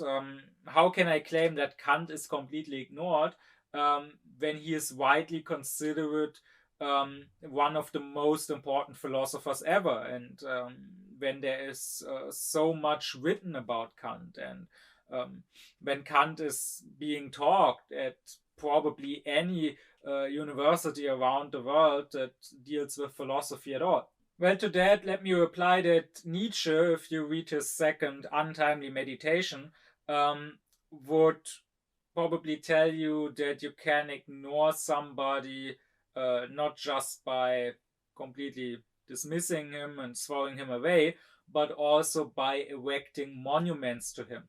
Big but lifeless monuments. Let me reply by pointing out that Jesus, for example, is also completely ignored. I mean, for the longest time in Western history, for more or less 2000 years, of course, Jesus was talked about a lot.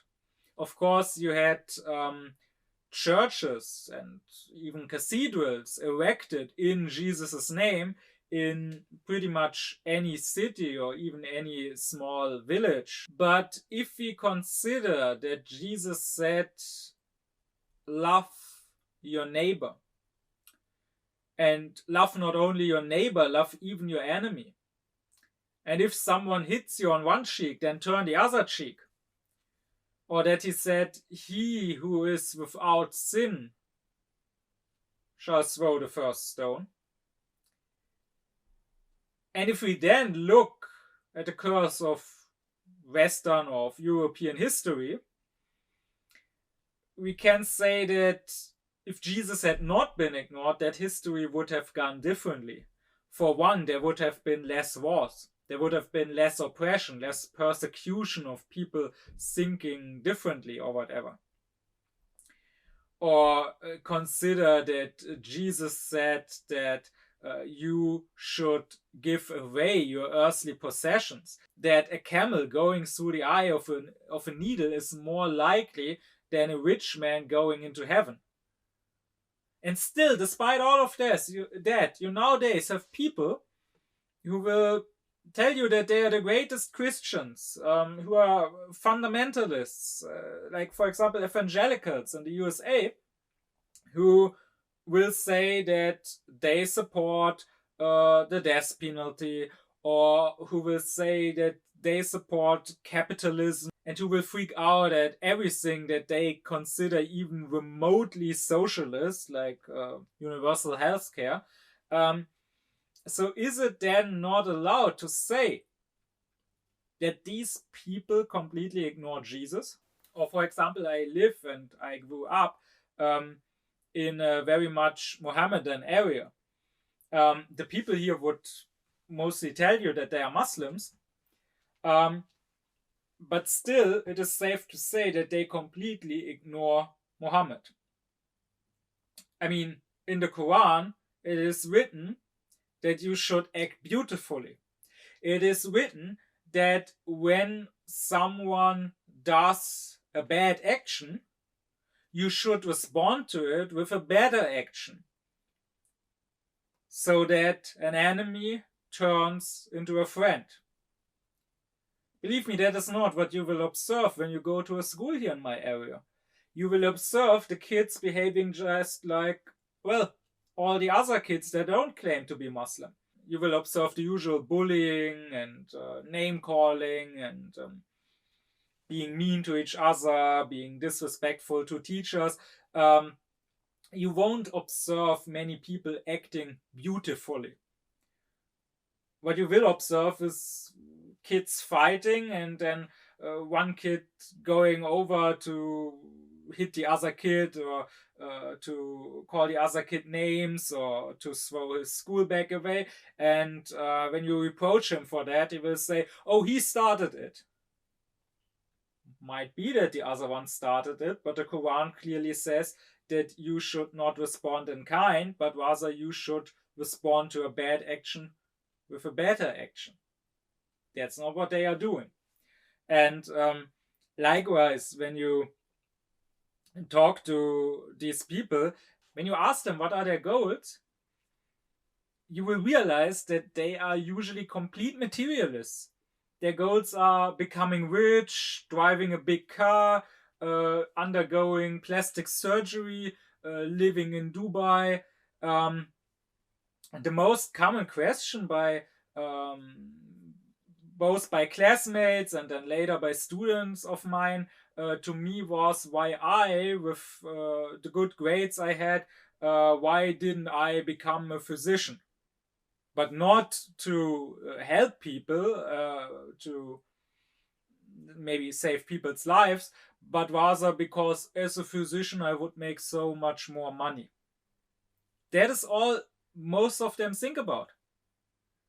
Even though the Quran very clearly says that you should not desire the harvest of this world, but the harvest of the hereafter, and that no one is more in error than he who desires the harvest of this world, and he who follows his own desires instead of following God. So I feel like I'm very much justified when I say that these people completely ignore Muhammad. And so coming back to Kant, we can say that he too is completely ignored. He's talked about, he's celebrated sometimes, but still he is very much ignored. Nowadays, we live in very Unaufkläred, that is, and twilighted, that is, pseudo-Aufkläred times. And that very Misology that Kant talked about is now reigning supreme. So many people will outright dismiss all metaphysics and think that this makes them very aufklärt. To many people, metaphysics was an old superstitious pseudoscience, and it needs to be left behind, just like the gold making of the alchemists, or just like astrology. And many people, when it comes to metaphysics, will now express indifferentism or even contempt for metaphysics. But it must be said, metaphysics, being a science of pure reason, contempt for metaphysics means contempt for reason itself. And I always find it amusing that those who claim to be especially rational are those people who actually dismiss reason and who rather want to stick entirely to the empirical, because they don't really believe in reason. They are what I call a-rationalists. And then on the other hand, there also still, or again, is a lot of dogmatic thinking happening. Like people still trying to answer metaphysical questions by just coming up with arguments without asking the self-critical question, from what source do I even take that argument? And from that source, would it even be possible to talk about this question and to prove anything in this matter or not? So, for example, in the US, there are still debates happening between some Christian fundamentalists and some atheists who have a public debate, probably at some university, trying to prove or disprove God. That's ludicrous. And here, other places like the US are even worse, even more behind than Germany, even though I can tell you that here in Germany, people have not really learned from Kant either, but at least such debates are not as much of a thing here. When you have really studied Kant and really understood Kant, in today's world, you sometimes can't help but feeling like someone who has read and studied Copernicus, and 200 years after Copernicus, like people would still stick to the Ptolemaic worldview, like they would still be geocentrists instead of heliocentrists. Because that is basically the state that philosophy, or more specifically metaphysics, is in. The critique is there. It is before our eyes. It is open to anyone. Anyone could read or study it, but it is ignored. And that is why I want to stress what Kant already said. All dogmatic philosophy from here on after must be dismissed.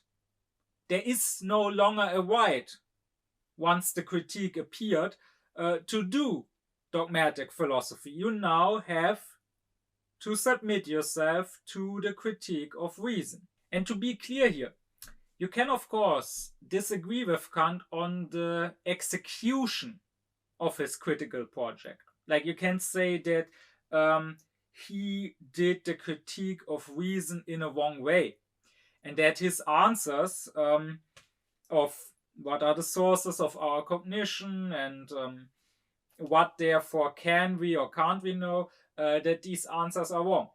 You can do that if you have arguments supporting that.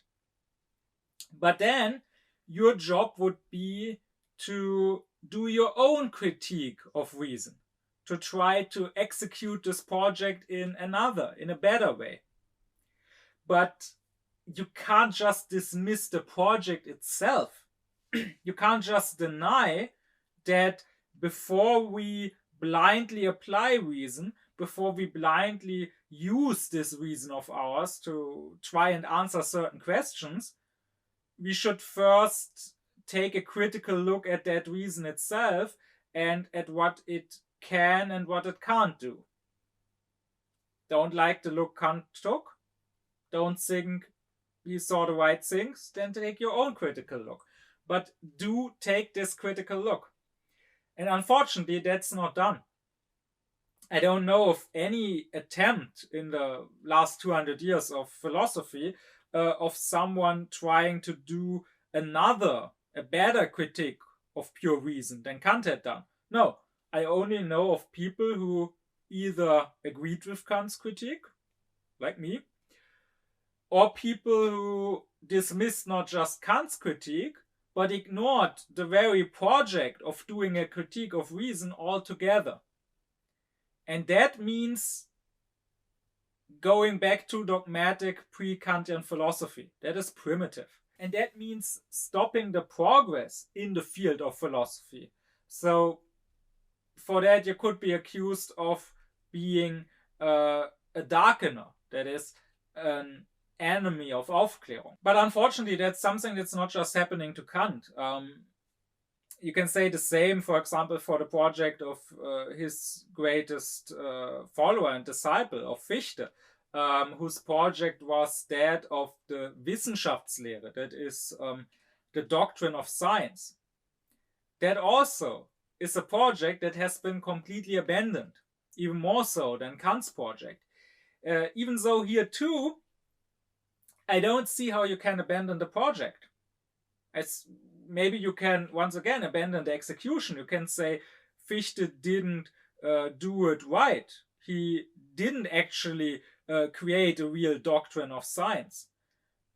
But the project itself of a doctrine of science, that is a science of science, a science of knowledge itself, I don't see how you can abandon and dismiss this project in itself.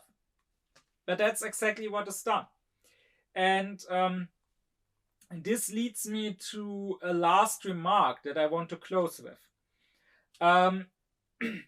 The last 200 years of philosophy have been a rhapsody. Thinker followed after thinker, and again you have a new thinker who more or less dismisses what comes before, or who more or less ignores what comes before, and who does his own thing.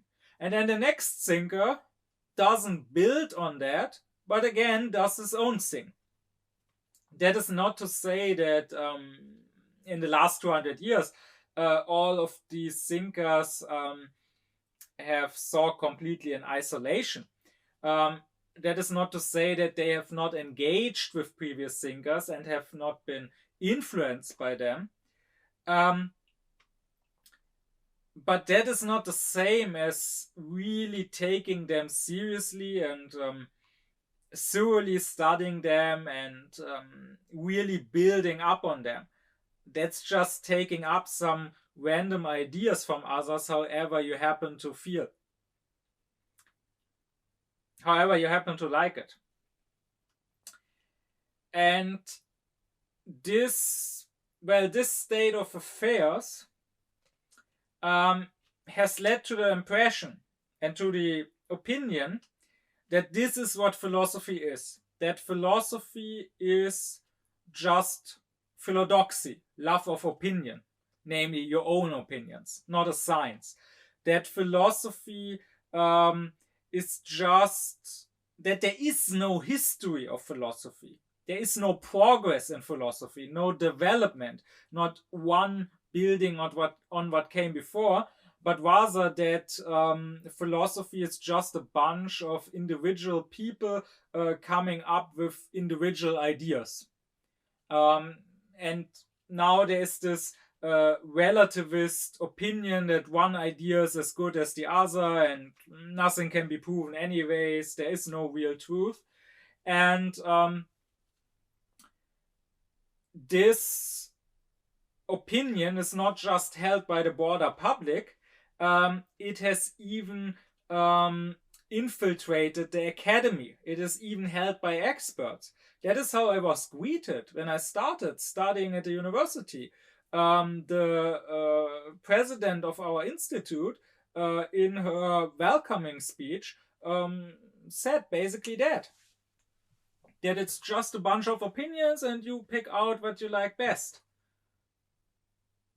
If you ask, if I really believed that was what philosophy was, I would not waste my time with it. Why should I waste my time with other people's opinions? I can have opinions of my own. And if all opinions are the same and are equally good, then my opinions are as good as those of Kant or of other thinkers. So why waste my time with theirs?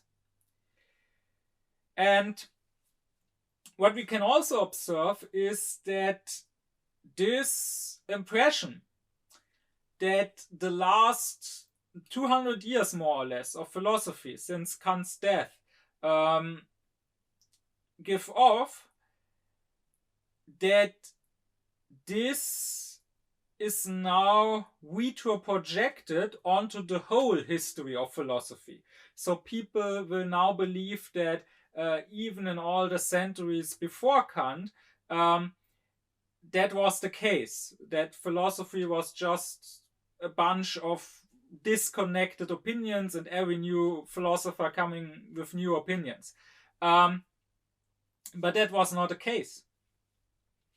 In older times, there were schools of philosophy. I mean, I talked in this lecture about the Leibniz-Wolffian philosophy, which had big influence for a few decades, for most of the 18th century in Germany. And if you go further back, you can find schools that lasted even longer. You will find that for more or less the whole Middle Ages, Aristotle was considered the philosopher. And philosophy was largely built on Aristotle, or how Aristotle was interpreted. And of course, if you go back to antiquity, you find schools like the Platonic school or like the Stoic school that lasted for centuries or even for millennia.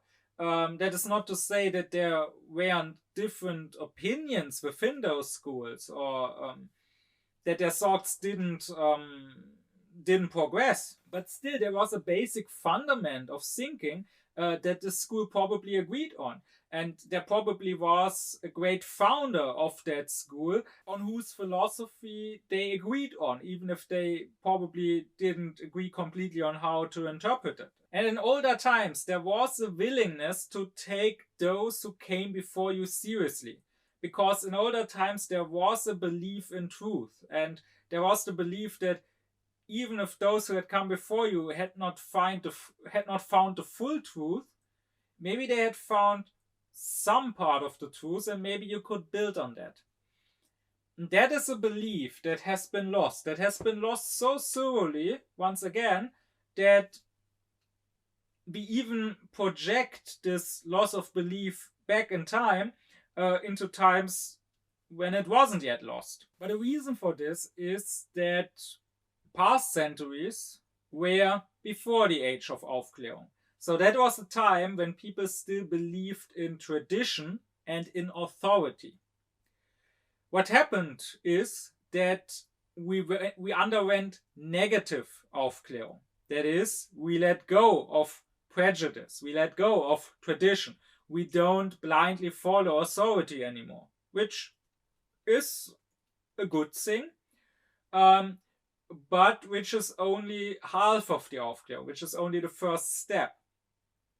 The second step that should follow, but has not followed yet, would be positive Aufklärung.